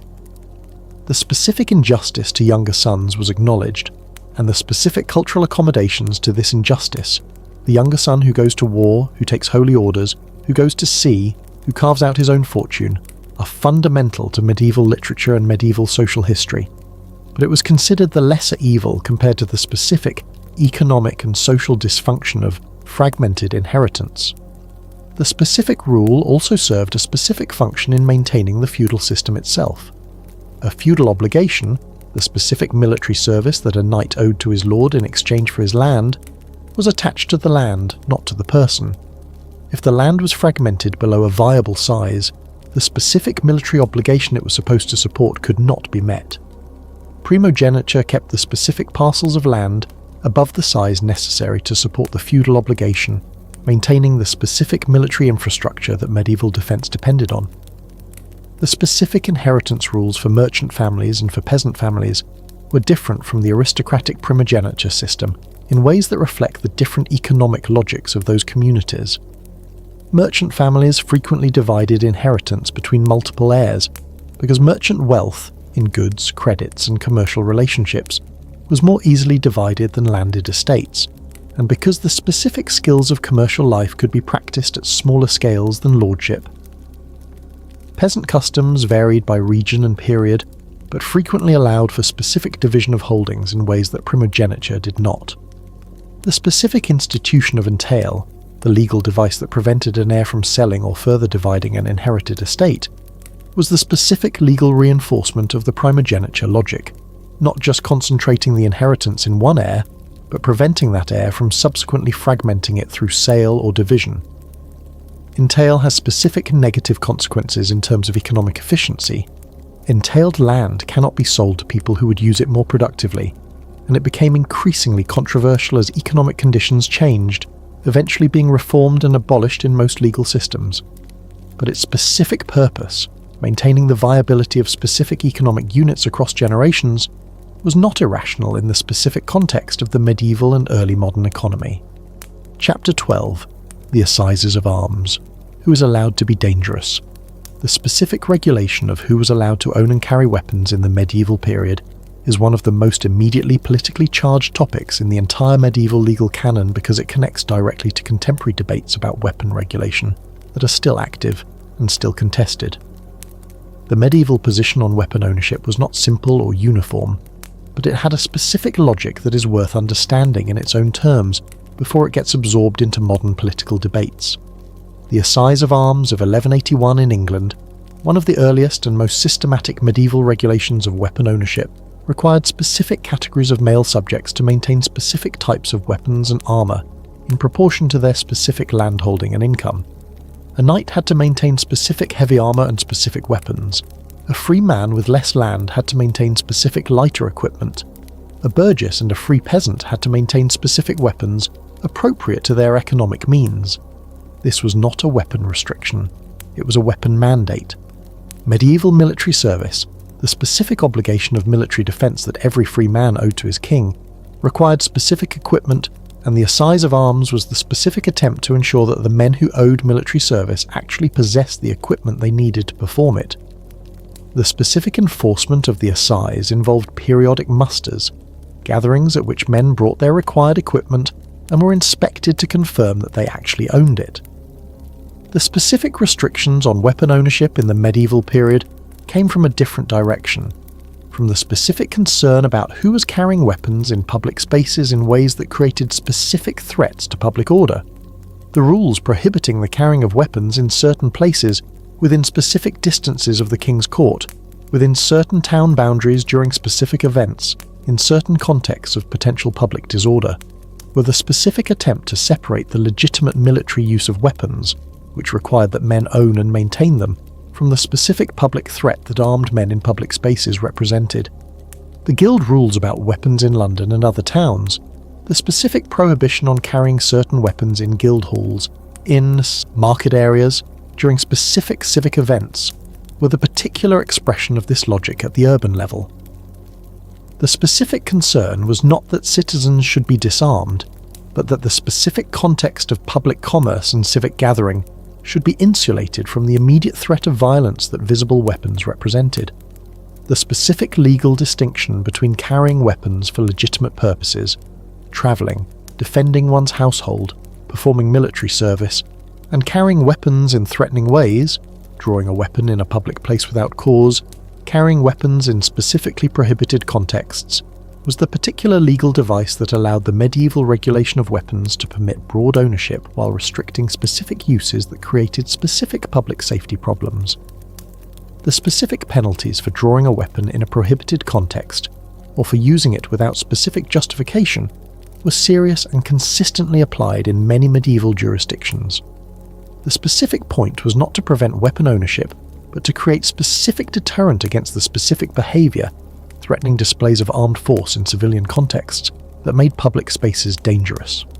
Chapter 13. Fasting Rules. The economics behind the theology. The medieval church's specific rules about fasting, about which foods could and could not be consumed on which days, are typically understood as purely religious regulations with purely theological justifications. And the theological justifications were real. Fasting was understood as a specific spiritual discipline, a specific form of self-denial that both mortified the flesh and expressed specific dependence on God rather than on the specific pleasures of material life. But the specific economic and ecological effects of the fasting rules were also real, and they were not unobserved in the medieval period. The specific rule that Catholics were required to abstain from meat on Fridays, and additionally during the specific periods of Advent and Lent, created a specific pattern of demand for fish that had significant implications for the medieval fishing industry. The Lenten prohibition on meat that lasted 40 days, combined with the specific year-round Friday fish requirement, meant that approximately a third of the days of the year were days on which Catholics ate fish rather than meat. This specific demand created and sustained the specific medieval fishing industry in ways that had significant economic importance. The specific herring fisheries of the North Sea, the specific cod fisheries of the North Atlantic, the specific salmon fisheries of various European rivers, all of these were industries whose viability was substantially supported by the religious requirement that created guaranteed demand. The specific ecological logic, whether intentional or not, is also interesting. The specific prohibition on meat during Lent, which occurred in spring when livestock were typically pregnant or recently calved, reduced the specific slaughter pressure on livestock precisely at the most ecologically sensitive time in the agricultural calendar. Keeping animals alive through the winter, so when feeding was most difficult and the temptation to slaughter and eat was strongest, was easier when a religious obligation reinforced the specific economic incentive to maintain breeding stock. The specific regulation that prohibited eating meat during Advent, the period before Christmas, had a similar effect at a different time of year. The period before Christmas, as the days shortened and temperatures dropped, would naturally have been a time when livestock were difficult and expensive to maintain. The religious prohibition on meat consumption during this period created a specific counter-incentive against the mass slaughter of livestock in autumn that would otherwise have depleted breeding populations. Whether the specific designers of the fasting calendar were thinking about livestock management is an interesting question. The theological justification is clearly the primary framing, but the specific ecological effects were consistent enough that they were, in specific medieval texts, about the management of agricultural estates, noted as specific practical benefits of the fasting system. The specific economic consequences of fasting day regulations extended beyond the fishing and livestock industries. The specific creation of two categories of food, Lenten and non-Lenten, produced a specific food culture around the management of these categories. The specific development of medieval cuisine for fasting days, which produced specific elaborate preparations of fish, eggs, and vegetable ingredients that were designed to be both compliant with the fasting rules and genuinely pleasurable to eat, was one of the more creative responses to a specific regulatory constraint. The specific recipe collections from the later medieval period show this creativity explicitly. The specific almond milk that substituted for dairy in Lenten cooking, the specific fish preparations that replicated the specific textures and flavours of meat preparations, the particular vegetable dishes that were developed for fasting contexts. These were the specific culinary responses to a specific regulatory environment, and they produced genuine innovations in cooking technique. Chapter 14. The Rules of the Road, Medieval Traffic Management. Medieval roads were not the smooth, wide, well-maintained highways of the Roman period that they are often compared to unfavourably. They were, in most cases, unpaved tracks that varied in quality, from difficult in summer to actively impassable in winter, maintained, sometimes, through specific local obligations and managed through specific regulations that addressed the particular chaos of movement on narrow, poorly maintained routes. The specific regulation of medieval road use addressed several distinct problems. The first was the physical maintenance of the road surface, which in the absence of modern paving required specific management of drainage, specific clearance of vegetation that encroached on the roadway, and specific repair of damage caused by heavy use. The specific obligation to maintain stretches of road, trinoda necessitas in English medieval law, the threefold obligation of bridge building, fortress building, and road maintenance, was a specific civic duty attached to specific land tenure, ensuring that the maintenance cost was distributed across the population rather than falling on any single actor. The specific rules about road width were among the most consistently enforced medieval road regulations, and they reflect a specific problem that narrow roads created. The particular requirement that roads be wide enough for specific practical functions. 2 wagons to pass each other, a team of horses to turn around, a knight in armour to ride without touching the vegetation on either side, was the specific attempt to prevent the progressive narrowing of roads that unmanaged use naturally produced, as vegetation encroached from the sides and the specific traffic stayed in the centre of the track. The specific penalties for encroaching on the road, for building structures that reduced road width, for ploughing fields that absorbed road margins, were enforced through the specific court system of the manor and the hundred, with surveyors of the roads, a specific office that appears in medieval records, responsible for identifying and reporting violations. The specific rules about who had right-of-way on medieval roads addressed the particular problem of the narrow road where 2 users going in opposite directions could not easily pass each other. The general principle that the person travelling with a load, a cart or pack horse, had specific precedence over those travelling empty, that the person going to market had specific precedence over the person returning from market, was a specific attempt to manage the particular inefficiency of traffic blockages on routes where there was genuinely not room for 2-way movement simultaneously. The specific regulation of bridge use, the rules about the weight limits for bridges, the specific fees charged for crossing specific bridges, the particular maintenance obligations for bridge structures, represented an early form of infrastructure management that acknowledged the specific economic value of maintained crossing points and attempted to distribute the specific costs of maintaining them through specific user fees. The bridge toll, the specific charge for crossing a maintained bridge, is one of the medieval regulations that has persisted most visibly into the modern period. The specific logic of charging users of infrastructure for the specific cost of maintaining that infrastructure is as clear today as it was in the medieval period, and the specific implementation, collecting a fee at the point of use, is recognisable in the specific form of modern road tolls, bridge tolls, and congestion charges. Chapter 15. The Rules of Inheritance for Women. More complicated than you think, the specific rules governing women's inheritance and property rights in the medieval period are one of the areas where modern people most consistently project a simple narrative, that medieval women had no rights and the rules were designed purely to exclude them, onto a specific reality that was considerably more complicated. Medieval women's property rights varied enormously by period, by region, by social class, and by the specific type of property in question. The specific rules that governed a great noblewoman's inheritance were different from those governing a peasant woman's dower, which were different from those governing a merchant widow's claim on her husband's business. Understanding the specific logic of any given rule requires understanding the specific context in which it operated. The specific rule of coverture, the doctrine that a married woman's legal identity was merged with her husband's so that she could not own property independently during marriage, was one of the most significant limitations on medieval women's property rights in the common law tradition. But coverture was not universal across medieval Europe. The specific legal traditions of different regions treated married women's property rights differently, and even within the common law tradition, the specific exceptions to coverture, the particular circumstances in which women could own property and conduct business independently, were significant. The specific institution of dower, the particular right of a widow to a specific portion of her husband's estate, was the specific protection built into common law marriage that acknowledged women's specific vulnerability in a world where marriage transferred their property to their husbands.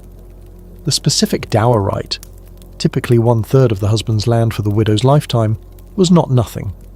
It was the specific attempt to ensure that a widow was not simply rendered destitute by her husband's death. The specific rule that widows received dower rather than the full inheritance reflects a specific logic about the purpose of the marital estate. The specific property of a knightly family included the specific land that supported the specific military obligations owed to the lord, obligations that required a specific male heir to perform them. Leaving the entire estate to a widow would have created a specific problem. The military obligations attached to the land could not be performed by the widow personally, and the specific feudal structure depended on someone being able to perform them. The dower solution, giving the widow enough to live on while ensuring that the bulk of the estate passed to the male heir who could perform the military obligations, was the specific attempt to balance two specific legitimate interests: the widow's specific need for economic support and the specific military system's need for the estate to be controlled by someone capable of meeting its obligations. The specific property rights of single women, women who had never married, were considerably more extensive than those of married women in the common law tradition. A single woman could own property, could enter contracts, could sue and be sued in ways that married women generally could not. The specific legal disabilities of married women were attached to the specific married state, not to being female in general. The specific guild regulations that allowed women to practice trades in their own right, particularly as widows continuing their deceased husband's businesses, were the particular acknowledgement that the specific economic functions those women performed were valuable and needed to continue. The specific femme sole status available to married women in some medieval towns, which gave them specific independent legal standing for the purposes of their trading activities, was the particular recognition that some economic functions required legal independence that the coverture doctrine would otherwise prevent. Chapter 16, The Rules of Death. How medieval society regulated the most inevitable human event with surprising sophistication. You're going to die. This is not, in the medieval period, the abstract philosophical acknowledgement that it functions as in most modern contexts. It is a specific, practical, administratively consequential event that the medieval legal and social infrastructure had specific rules about, specific procedures for, and specific institutional interests in. Your death, when it came, however it came, was not a private matter between you and God, whatever the theological tradition might say about the ultimate judgment. It was a specific event with specific legal, economic, and social consequences that the medieval world had developed specific rules to manage.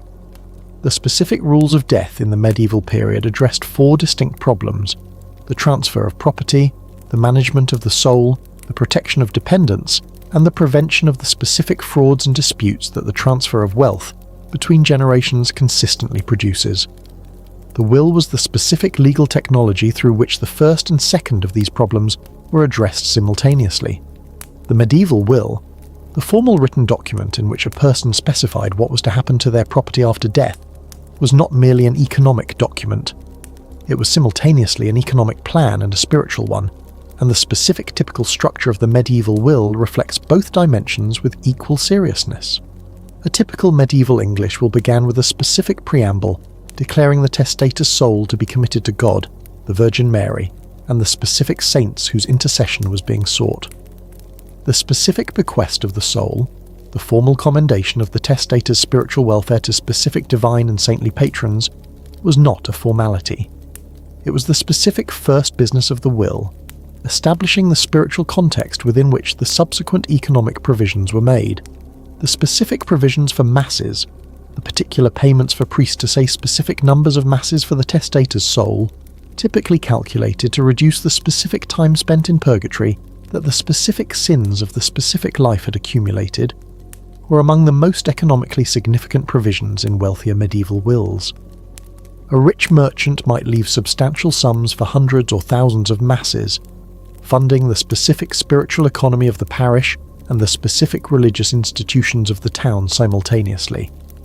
The specific calculation of masses required for specific souls was a particular genre of medieval theological speculation that had specific economic implications. The specific provisions for charitable giving, the particular bequests to the poor, to hospitals, to specific religious institutions, were both the specific expression of Christian obligation and the specific investment in the spiritual economy that the charitable gift represented.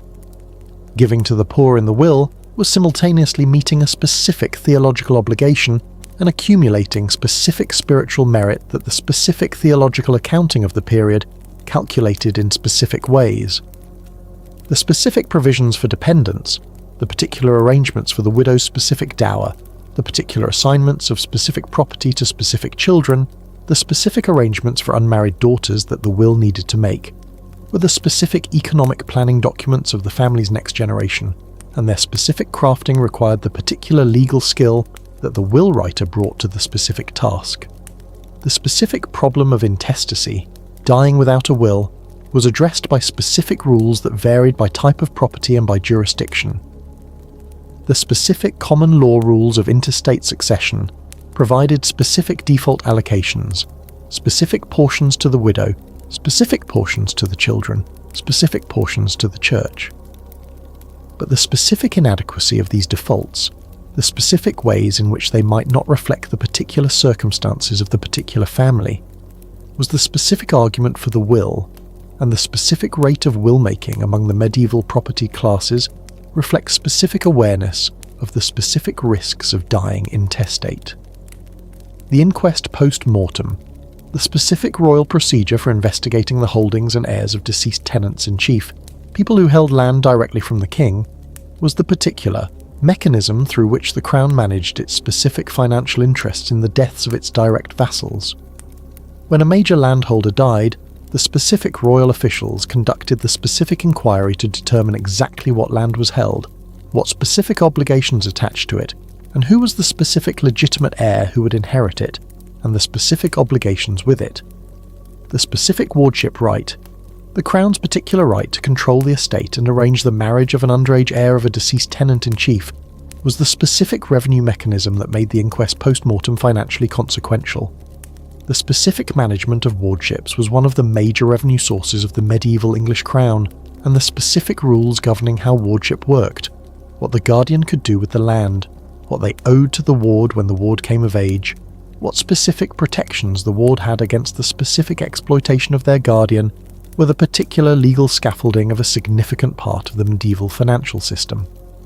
The coroner, the specific royal official whose specific name derived from their status as the guardian of the crown's interests, corona, in specific types of legal proceedings, had particular responsibility for the specific investigation of sudden and violent deaths.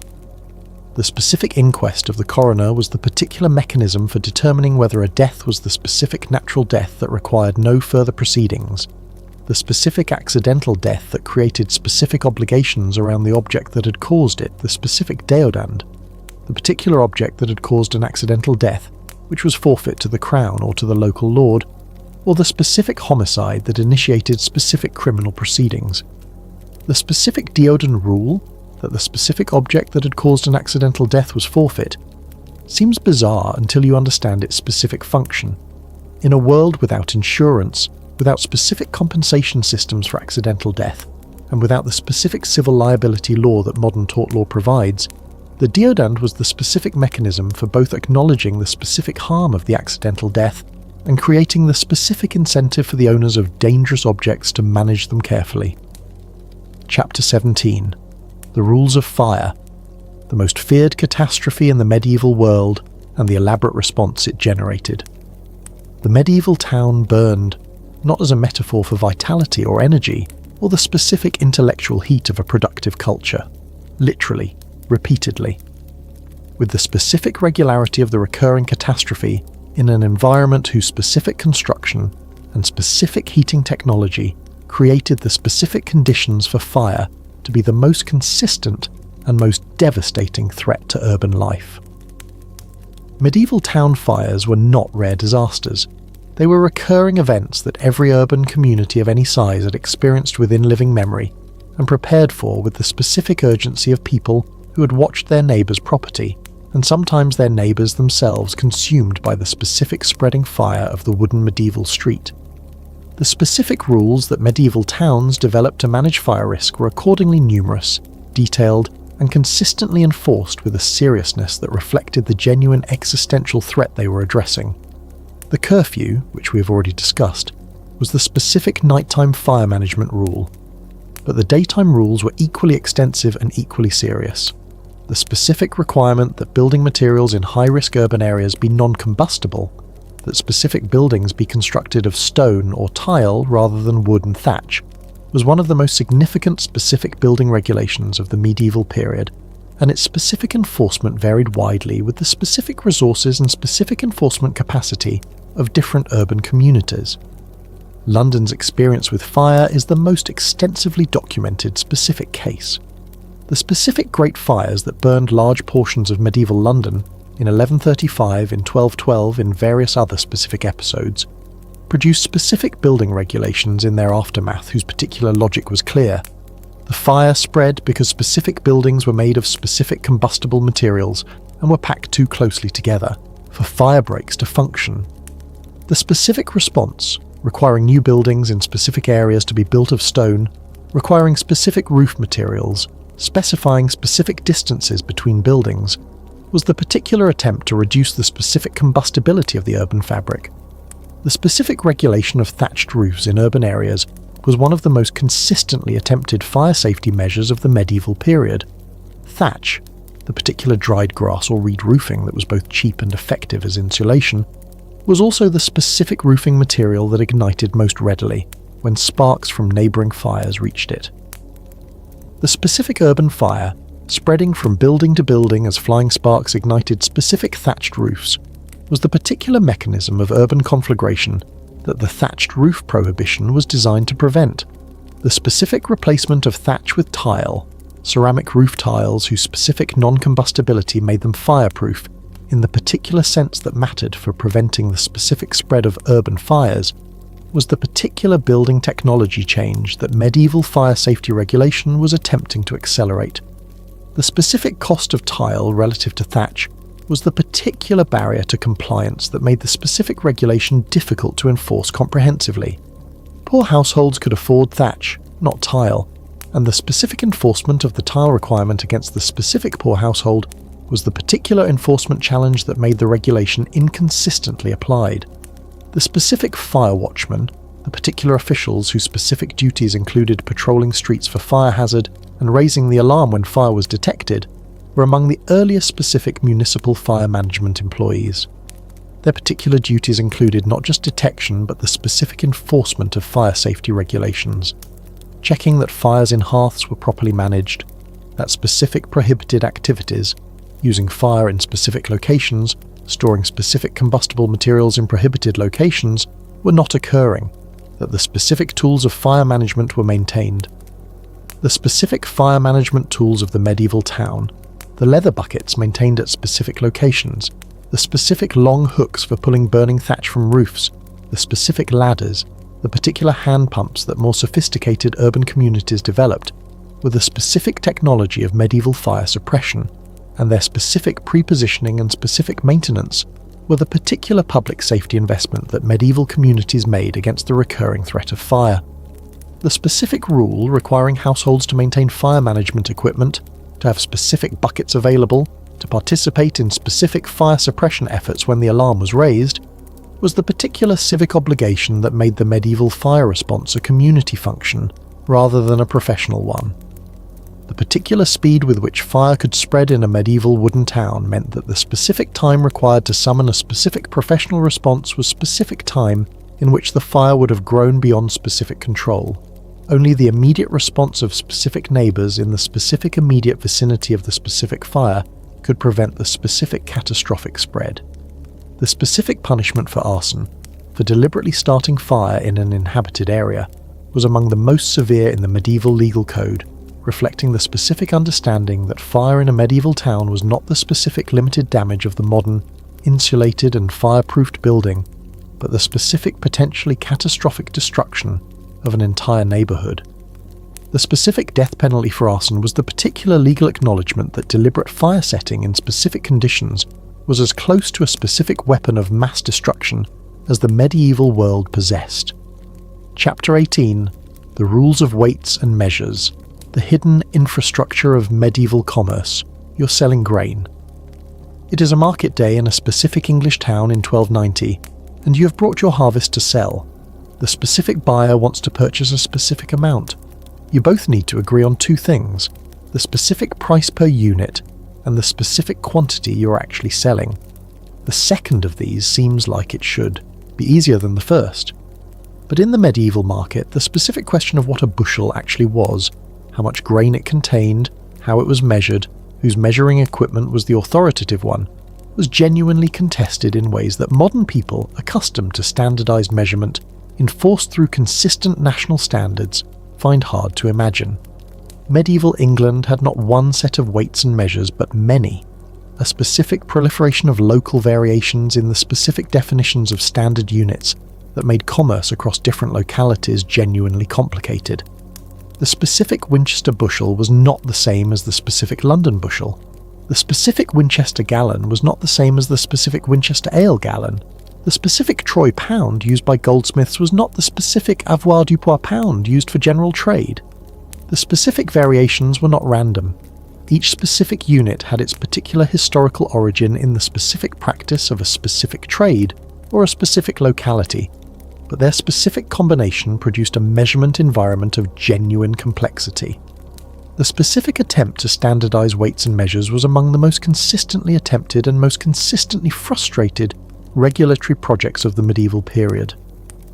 Magna Carta itself, the specific foundational document of English constitutional law, included in its specific clauses a provision requiring that weights and measures be standardized throughout the realm. The specific inclusion of this specific provision in this specific document tells you something important. The standardization of weights and measures was considered important enough by the barons in 1215 to be worth including among the specific constitutional demands they were making of King John. The specific assize of weights and measures, periodically reenacted through the medieval period, specified the particular standard unit for specific categories of goods. Grain was to be measured in specific standard bushels. Cloth was to be measured by specific standard ells or yards. Ale was to be measured in specific standard gallons. The specific enforcement mechanism, the maintenance of standard weights and measures by specific local officials, the specific testing of commercial weights and measures against the standards, the specific penalties for using false weights and measures, was the particular attempt to translate the specific legal requirement into specific market practice. The specific false balance, the dishonest scale or measure that gave buyers less than they paid for, was among the most consistently condemned forms of commercial fraud in both secular and religious literature. The specific condemnation came from multiple directions: the economic argument that false measures damaged commerce by destroying trust, the social argument that false measures exploited the specific information asymmetry between seller and buyer, and the specific religious argument, supported by specific Old Testament authority, that false weights were an abomination before God and would be specifically punished in this life and the next.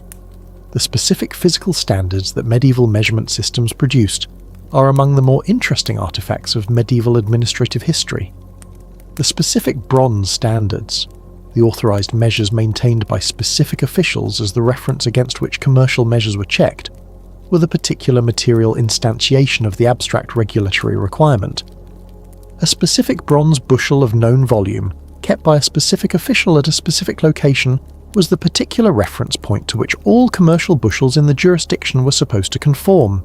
The specific use of the human body as a measurement reference, the specific ell measured from the elbow, the specific foot measured from the foot, the specific yard measured from the nose to the outstretched fingertips, was the particular attempt to anchor measurement to a common reference that was available to everyone and required no specific equipment. The specific problem with this approach was the particular problem that human bodies are not uniform, and the specific measurement derived from one person's anatomy was not the same as the measurement derived from another's. The specific standard measures derived from royal bodies, the particular story that the inch was defined as the width of 3 specific barleycorns laid end to end, or that the yard was defined as the specific distance from the nose of a specific king to the tip of his outstretched middle finger, reflect the particular attempt to anchor measurement to an authority that was simultaneously specific, this particular body, and universal. This is the king, and his body is the law. Whether these specific stories are accurate is less important than what they tell you about the specific logic. The authority of the standard came from the authority of the person who established it. The specific deceitful measures, the particular weighted thumbs that dishonest vendors pressed on scales, the specific short measures that gave buyers less than the stated quantity, the particular containers with false bottoms that made volumes appear larger than they were, are documented in medieval market regulations and in the specific penalties associated with them, with the particular frequency of practices that required specific deterrent because they were genuinely common. The specific ingenuity of the dishonest medieval merchant in devising specific fraudulent measures was, in its own way, a tribute to the specific commercial sophistication of the period. Chapter 19. The Rules of Water. How medieval communities managed their most essential and most contested resource. Water was the specific resource that medieval communities fought over most consistently, managed most elaborately, and needed most urgently. And the specific rules that governed water use in the medieval period represent some of the most sophisticated natural resource management that the pre-modern world produced. You are a miller. Your mill sits on a specific river, at a specific point where the specific topography allows you to build the specific mill race, the particular channel that diverts specific water from the mainstream, through the specific mill pond, over the specific wheel, and back to the stream, that converts the specific kinetic energy of the flowing water into the specific mechanical power that turns the specific millstones that grind the specific grain, that the specific community depends on for the specific bread that constitutes the specific foundation of its diet. The specific problem you are navigating is this. Every specific other person along the specific river is also using the water in specific ways that affect your specific use. The specific miller upstream is diverting specific water into their specific mill race, reducing the specific flow that reaches you. The specific landowners upstream are irrigating their specific fields from the specific stream, further reducing your specific flow. The specific tanners downstream are depositing the specific effluent of their specific trade into the specific stream in ways that affect the specific water quality that reaches the specific communities downstream. The specific fishermen who hold specific fishing rights in specific stretches of the stream are claiming that your specific mill is obstructing the specific fish passage that their specific rights depend on. All of these specific conflicts are playing out simultaneously on every specific river in every specific medieval landscape, and the specific rules that medieval communities developed to manage them were the particular attempt to create specific frameworks for resolving the specific conflicts that the specific shared use of a specific common resource inevitably produces. The specific water rights of medieval England were organised around the specific concept of riparian rights, the particular principle that specific landowners along a specific stream had specific rights to use the specific water that flowed past their specific land, subject to specific obligations not to interfere with the specific rights of other specific riparian owners. The specific right to a specific mill was the particular property right that allowed the specific miller to divert specific water, but only specific amounts, only in specific ways, subject to specific obligations to maintain specific flows past their specific mill to the specific landowners downstream. The specific mill-dam dispute was one of the most common specific categories of medieval litigation precisely because the specific mill-dam had the specific potential to affect the specific flow of water throughout a specific stretch of river, creating the specific conflicts between the specific miller's interest in maximising their specific diversion and the specific interests of other specific users in maintaining specific adequate flows. The specific legal proceedings for the specific harm of flooding a neighbour's specific land, or the specific harm of reducing a neighbour's specific mill flow, were the particular legal mechanisms through which the specific conflicts were resolved. The specific irrigation rights of medieval agriculture, The particular claims of specific farmers to specific water at specific times for specific crops were managed through specific rotational systems that allocated the specific scarce resource of summer water flow among the specific competing claims of specific agricultural users.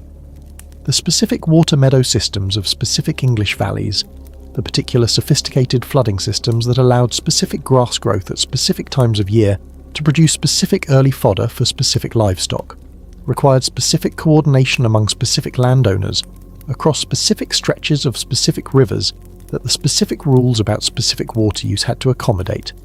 The specific pollution rules of medieval water management were the particular attempt to address the specific problem that specific upstream uses had specific effects on specific downstream users. The specific prohibition on dumping specific waste materials in specific streams, the specific regulation of tanneries, dye works, slaughterhouses, and other specific trades whose specific effluent created specific water quality problems, was the particular environmental management intervention of the period, and its specific enforcement reflected the specific awareness that the specific shared resource of the specific stream required specific protection from the specific degradation that unregulated use would produce. The specific town wells, the particular common water sources that urban communities maintained as shared infrastructure, were subject to specific rules about their specific use and specific maintenance. The specific prohibition on washing specific materials in specific wells, on depositing specific waste near specific wells, on using specific wells for specific purposes other than their specific designated use, reflected the specific awareness that the specific contamination of the specific common water source had specific health consequences for the specific entire community. The specific appointment of water wardens, the particular officials whose specific responsibilities included monitoring specific water use and enforcing specific water regulations, was the particular attempt to provide the specific institutional infrastructure for managing the specific commons of the specific shared water resource.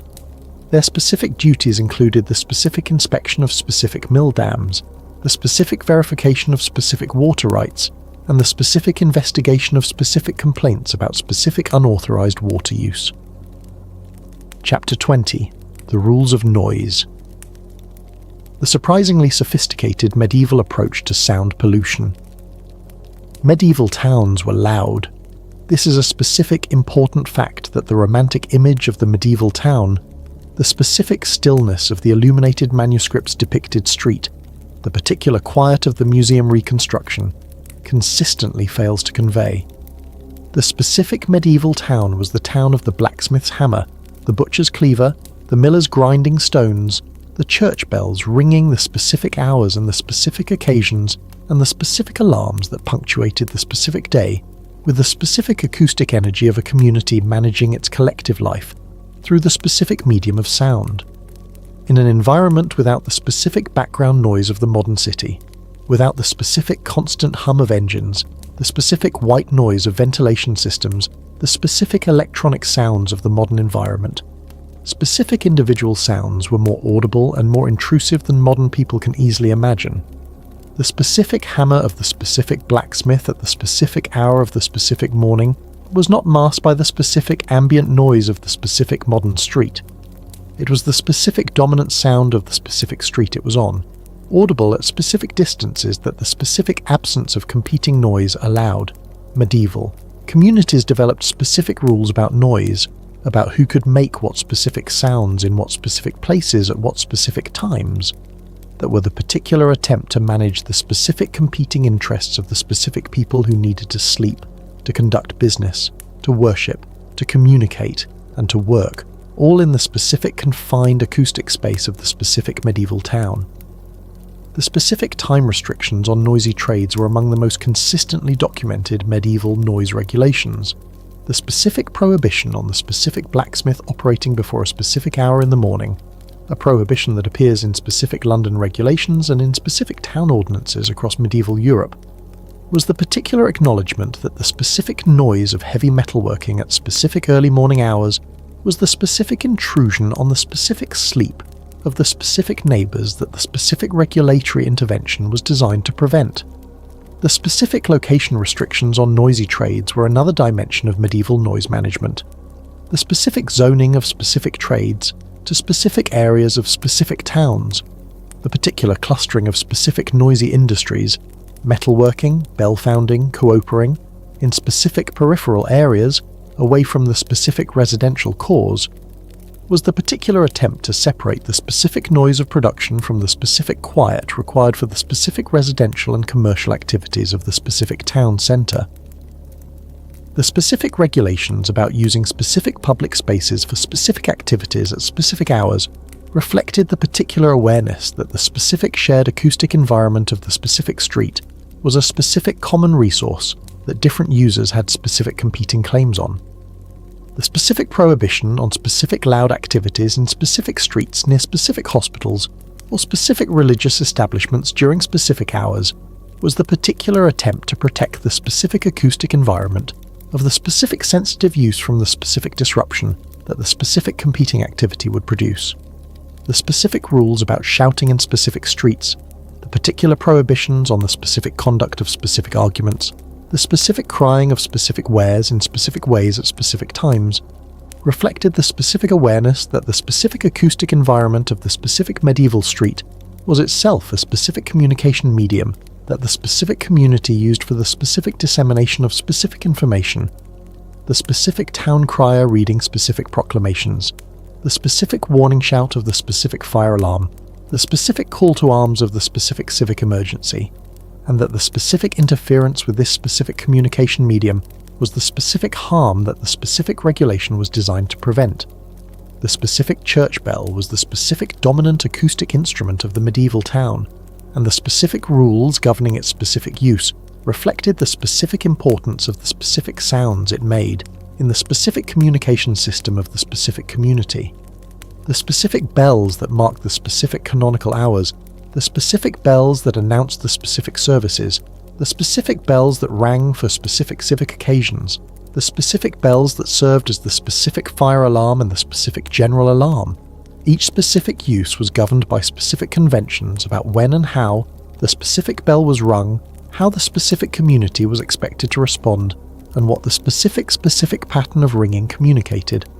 The specific art of change ringing, the particular English tradition of ringing specific sets of specific bells in specific mathematical sequences that produce specific patterns of sound, developed from the specific medieval tradition of bell ringing as a specific acoustic art form, and a specific demonstration of civic pride in the specific church bells that a specific community had invested in. The specific rules of change ringing, the particular prohibitions on specific mistakes, the specific expectations about specific etiquette, the particular conventions of the specific ringing society, were the specific codification of the specific acoustic tradition that the specific community valued as a specific expression of its specific collective identity. Chapter 21. The Rules of Credit. How medieval people borrowed and lent money and why the rules were more sophisticated than you think you need money. Specifically, you need a specific amount of money in advance of the specific income you will receive when the specific harvest is sold in the specific autumn. You're a farmer, and the specific gap between the specific cost of the specific seed and the specific labour and the specific return of the specific harvest is the specific problem that the specific credit market exists to solve. But accessing that specific credit, finding the specific person who will lend you the specific money on the specific terms that you can meet, without the specific penalty of the specific legal or theological condemnation that the specific provision of credit sometimes attracted, required navigating the specific rules of the medieval credit market. The specific theological rule that made medieval credit complicated was the specific prohibition on usury, the specific charging of interest on loans, the specific church's specific interpretation of the specific Aristotelian argument that money was barren, that it could not produce offspring as livestock could, and that therefore charging for its use was unnatural, led to the specific conclusion that charging interest on loans was sinful, and the specific application of this conclusion in specific ecclesiastical courts meant that the specific lender who charged specific interest was the specific target of specific canonical sanctions. The specific practical consequence of this specific prohibition was not the specific elimination of credit, it was the specific elaboration of the specific mechanisms for providing credit without technically violating the specific prohibition. The specific creativity of the medieval legal mind applied to the specific problem of how to lend money at effective interest, while not technically charging interest, produced specific instruments of remarkable sophistication. The specific census, the particular purchase of the right to receive a specific annual payment in exchange for a specific upfront payment, was one of the specific instruments through which the specific credit relationship was structured without the specific form of the interest-bearing loan. The specific buyer paid a specific amount, the specific seller agreed to pay a specific annual return. The specific transaction looked like a purchase of a specific right rather than a specific loan at specific interest, even though the specific economic substance was similar. The specific commenda, the specific partnership arrangement in which one partner provided specific capital and the other partner provided specific labour, with specific profits shared in specific proportions and specific losses borne in specific proportions, was another specific instrument through which the specific capital-providing partner received a specific return on their specific investment without the specific transaction being structured as a specific loan at specific interest. The specific bill of exchange, the particular financial instrument that allowed specific merchants to transfer specific value across specific distances without specific physical movement of specific coin, was the specific credit instrument of the specific long-distance trade that the specific medieval financial system developed with specific sophistication. The specific bill was drawn in one specific currency at one specific location, and paid in a different specific currency at a different specific location, with the specific exchange rate providing the specific implicit interest component that the specific prohibition on explicit interest required to be concealed. The specific Jewish moneylender occupied a specific role in the medieval credit market that was simultaneously economically central and socially precarious. The specific theological rules that prohibited Christians from lending at interest did not apply to Jews, who were accordingly permitted to lend at interest in ways that Christian lenders technically could not. The specific demand for credit, which was real and substantial, meant that Jewish moneylenders performed a specific economically necessary function. The specific legal vulnerabilities of Jewish communities in medieval Europe, the particular risks of specific expulsion, specific asset confiscation, and specific violence that made Jewish wealth insecure meant that the specific interest rates charged by Jewish lenders reflected the specific risk premium of operating in the specific legal and social environment they occupied. The specific regulation of Jewish money lending, the particular rules governing the specific rates of interest that were permitted, the specific documentation required for specific loans, the specific access to specific courts for the specific enforcement of specific loan contracts, was the particular attempt to manage the specific economic function while addressing the specific social concerns that specific concentrations of specific debt to specific Jewish creditors created. The specific debt rolls, the particular official records of specific debts owed to specific Jewish lenders, were the specific administrative mechanism through which the specific crown maintained the specific knowledge of the specific financial relationships that its specific revenue interest required it to monitor. The specific Lombard, the particular term that came to describe the specific professional moneylenders from specific Italian cities, originally Lombardy, then more broadly, who established specific businesses across medieval Europe, was the specific actor who provided the specific credit market functions that the specific development of the specific European commercial economy required. The specific Lombard's specific business combined specific money changing, specific deposit taking, specific lending, and specific bill of exchange operations in the specific combination that the specific medieval equivalent of the modern bank provided. The specific terms Lombard and Lombard Street survive in the specific modern financial vocabulary as the particular historical trace of this specific medieval financial innovation. Chapter 22. The rules of sanctuary in its other forms, the medieval laws protecting travellers, diplomats, and messengers. The specific protection of the specific messenger was one of the most important and most consistently enforced specific rules of medieval diplomacy and medieval warfare, and its specific logic was the specific logic of the system that required communication to function. You are a herald. You carry the specific message of the specific lord who sent you to the specific lord to whom it is addressed. The The specific message may be the specific declaration of war, the specific offer of terms, the specific demand for surrender, the specific proposal of alliance, any of the specific communications that the specific medieval political world required to be transmitted between specific parties who were, or might soon be, in a state of specific armed conflict with each other. You travel, often alone or with a specific small escort, through specific territory that may be controlled by the specific enemy of the specific lord you serve. You carry the specific symbol of your specific office, the specific heraldic tabard that identifies you as the specific herald of the specific lord, and you rely, for your specific safety, on the specific universal recognition that heralds are not to be harmed. This specific recognition was the specific rule that made medieval diplomacy function. Without the specific protection of the specific messenger, the specific diplomatic communication that was necessary for the specific management of the specific conflicts that the specific medieval world consistently produced would have been impossible. Every specific lord would have been unable to communicate with every specific other lord whose specific military capability made him dangerous, because the specific act of sending a specific messenger would have been the specific act of sending a specific person into the specific custody of a specific enemy.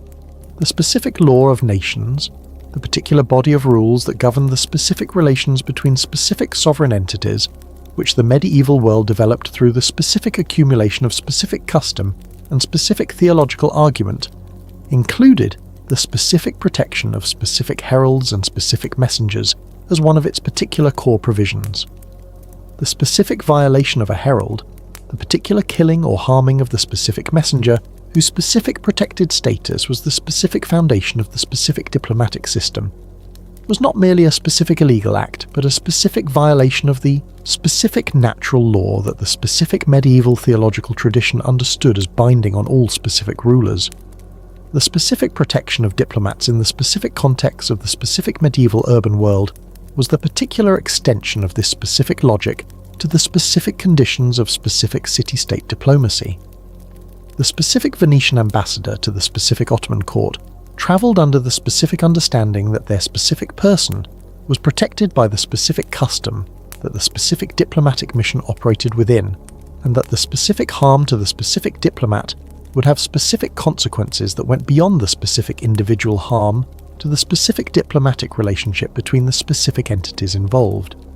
The specific safe conduct, the particular document issued by a specific authority guaranteeing the specific protection of a specific person travelling through specific territory, was the particular legal instrument through which the specific general protection of the specific traveller was translated into the specific documented guarantee for the specific individual. The specific safe conduct document specified the specific person it covered, the specific territory it applied to, the specific period of its validity, and the specific conditions under which it was granted. The specific issuing authority's specific seal authenticated the document. The specific violation of the specific safe conduct, the specific harming of the specific person it covered while they were within the specific territory and period it specified, was the specific breach of the specific authority of the specific issuer that the specific legal system took seriously. The specific rules about the specific treatment of specific pilgrims, the particular protections that the specific pilgrimage routes enjoyed under specific law, were the particular extension of these principles to the specific religious travel that was such a significant feature of the medieval social world. The specific pilgrim travelling to the specific shrine was supposed to enjoy the specific protection of the specific church and the specific secular authorities through whose specific territories they passed, and the specific assault of the specific pilgrim was the particular combination of the specific criminal act and the specific sacrilege that the specific legal system addressed with specific seriousness. The specific road sanctuaries, the particular crosses and specific markers that indicated specific protected zones along specific routes, were the particular material instantiation of the specific legal protection of specific categories of travellers in specific contexts. The specific road cross at the specific junction was the specific reminder that the specific violence within a specific distance of the specific cross was the specific violation of the specific protection that the specific location indicated. Chapter 23. What medieval rules teach us about modern regulation, the specific lessons of the specific past. You're standing in front of the sign again, the specific sign in the specific medieval tavern that started this entire conversation, the one about pigs after the 3rd hour. You have travelled through 16 chapters of specific medieval rules, each with its specific problem it was trying to solve and its specific logic that made it make sense in its specific context. You know now that the medieval world was not the world of irrational superstition and bureaucratic absurdity that the casual summary of medieval regulation might suggest. It was the world of specific people solving specific problems with specific tools, producing specific rules that were sometimes elegant, sometimes brutal, always explicable. What does this specific tour of medieval regulation actually teach us about regulation in general? The first specific lesson is the lesson that every effective rule solves a specific problem, and that understanding the specific problem is the specific requirement for evaluating the specific rule.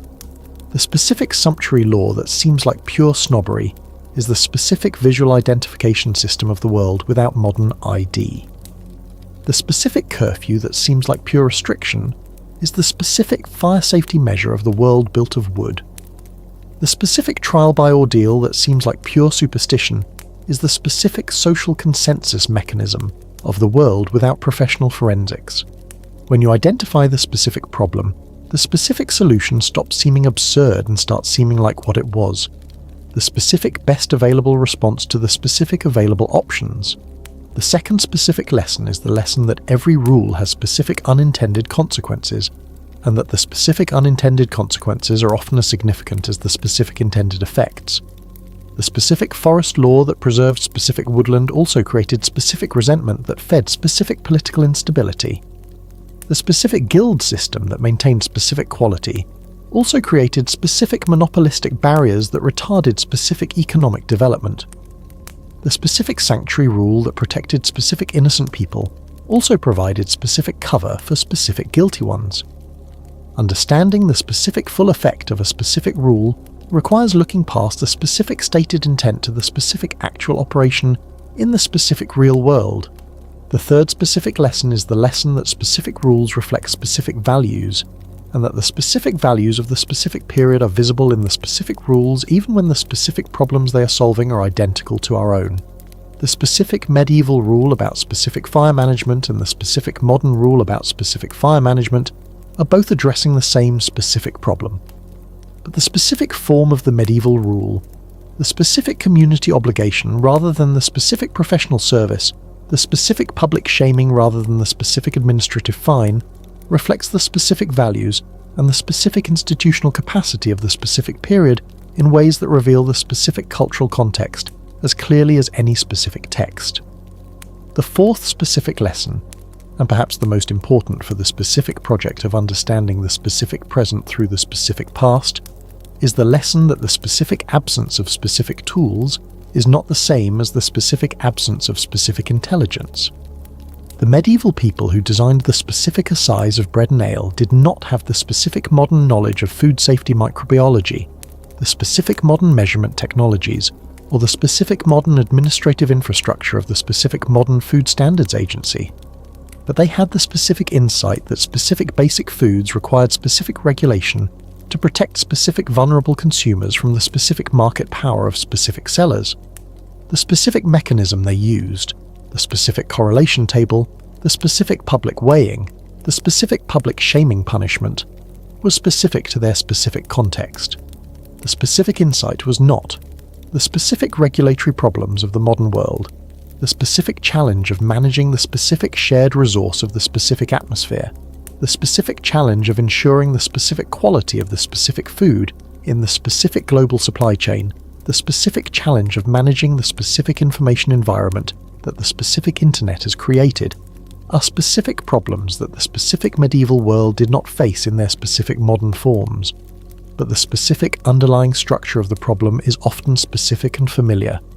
The specific shared resource that requires specific collective management, the specific information asymmetry between the specific producer and the specific consumer that creates the specific opportunity for the specific exploitation, the specific externality from the specific private action that imposes the specific cost on the specific third party. The The specific rules that the specific medieval world produced for the specific versions of these specific problems that its specific context produced were not perfect rules. They were specific rules made by specific people with specific limitations in specific circumstances. The specific rules that the specific modern world has produced for the specific modern versions of these specific problems are also specific rules made by specific people with specific limitations in specific circumstances. The specific evaluation of the specific modern rules will look from the specific vantage point of the specific future that will judge us, a great deal like the specific evaluation of the specific medieval rules looks from our specific vantage point. Some specific modern rules will look brilliant in retrospect. The specific insight clearly visible in the specific form, the specific problem well matched to the specific solution, the specific trade-offs wisely navigated. Others will look absurd, the specific problem misidentified, the specific solution badly calibrated, the specific unintended consequences overwhelming the specific intended effects. The specific medieval person who enforced the specific sumptuary law did not think they were doing something bizarre. They thought they were maintaining the specific visual system of social organization that their specific social world required. The specific modern person who writes the specific regulation that the specific person of the specific future will find bizarre is equally convinced of the specific reasonableness of their specific approach. This is not a counsel of relativism. The specific observation that all specific rules are equally valid in their specific context is not the specific lesson the specific medieval rules teach. Some specific medieval rules were genuinely better than others at solving their specific problems with fewer specific costs. Some specific medieval rules were primarily specific instruments of specific exploitation dressed up as specific solutions to specific problems. The specific evaluation matters. The specific lesson is humility combined with rigor. The specific recognition that the specific context shapes the specific solution, that the specific problem is the specific starting point, and that the specific person who lacks the specific humility to ask what specific problem a specific rule is solving, who simply finds it absurd and moves on, is the specific person who has learned the specific least from the specific encounter with the specific past. The pig in the tavern is still a fire hazard, the sign still makes sense, and the specific medieval town that put it there, working with specific tools, addressing specific problems, producing specific rules that were simultaneously brilliant and limited and entirely human, is still, if you look at it clearly, recognizably the specific ancestor of the specific world you inhabit.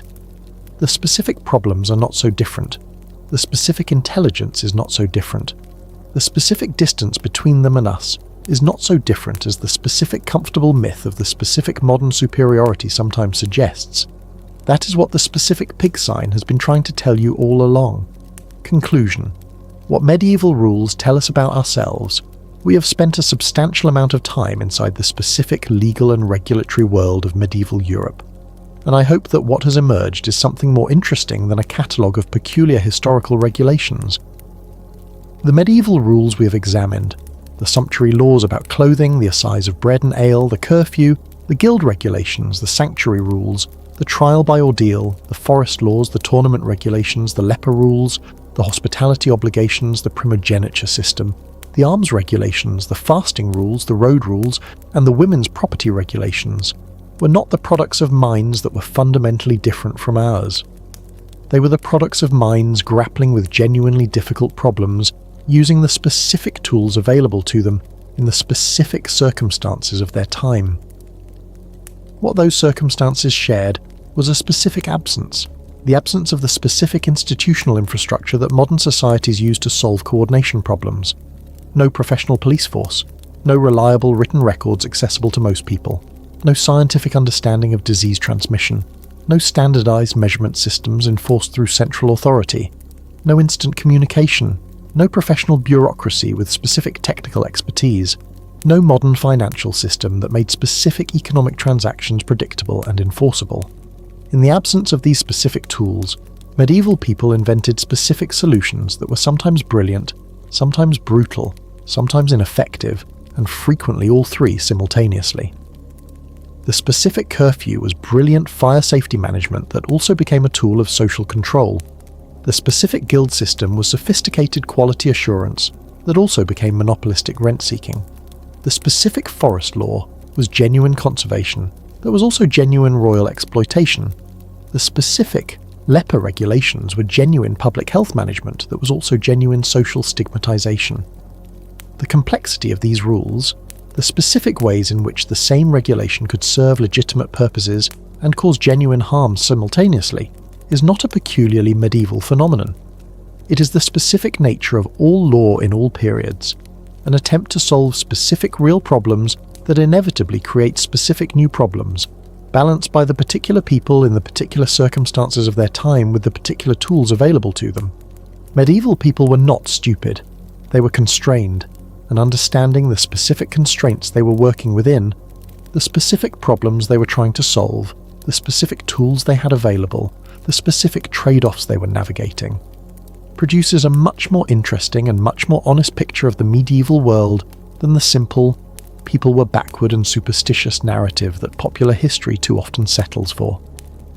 The next time you read about medieval regulation that seems bizarre, ask yourself, what specific problem was this solving? What specific tool was available to solve it? What specific trade-offs was the person who made this rule trying to navigate? The answer is almost always more interesting than the initial impression suggests. And the pig in the tavern really was a fire hazard.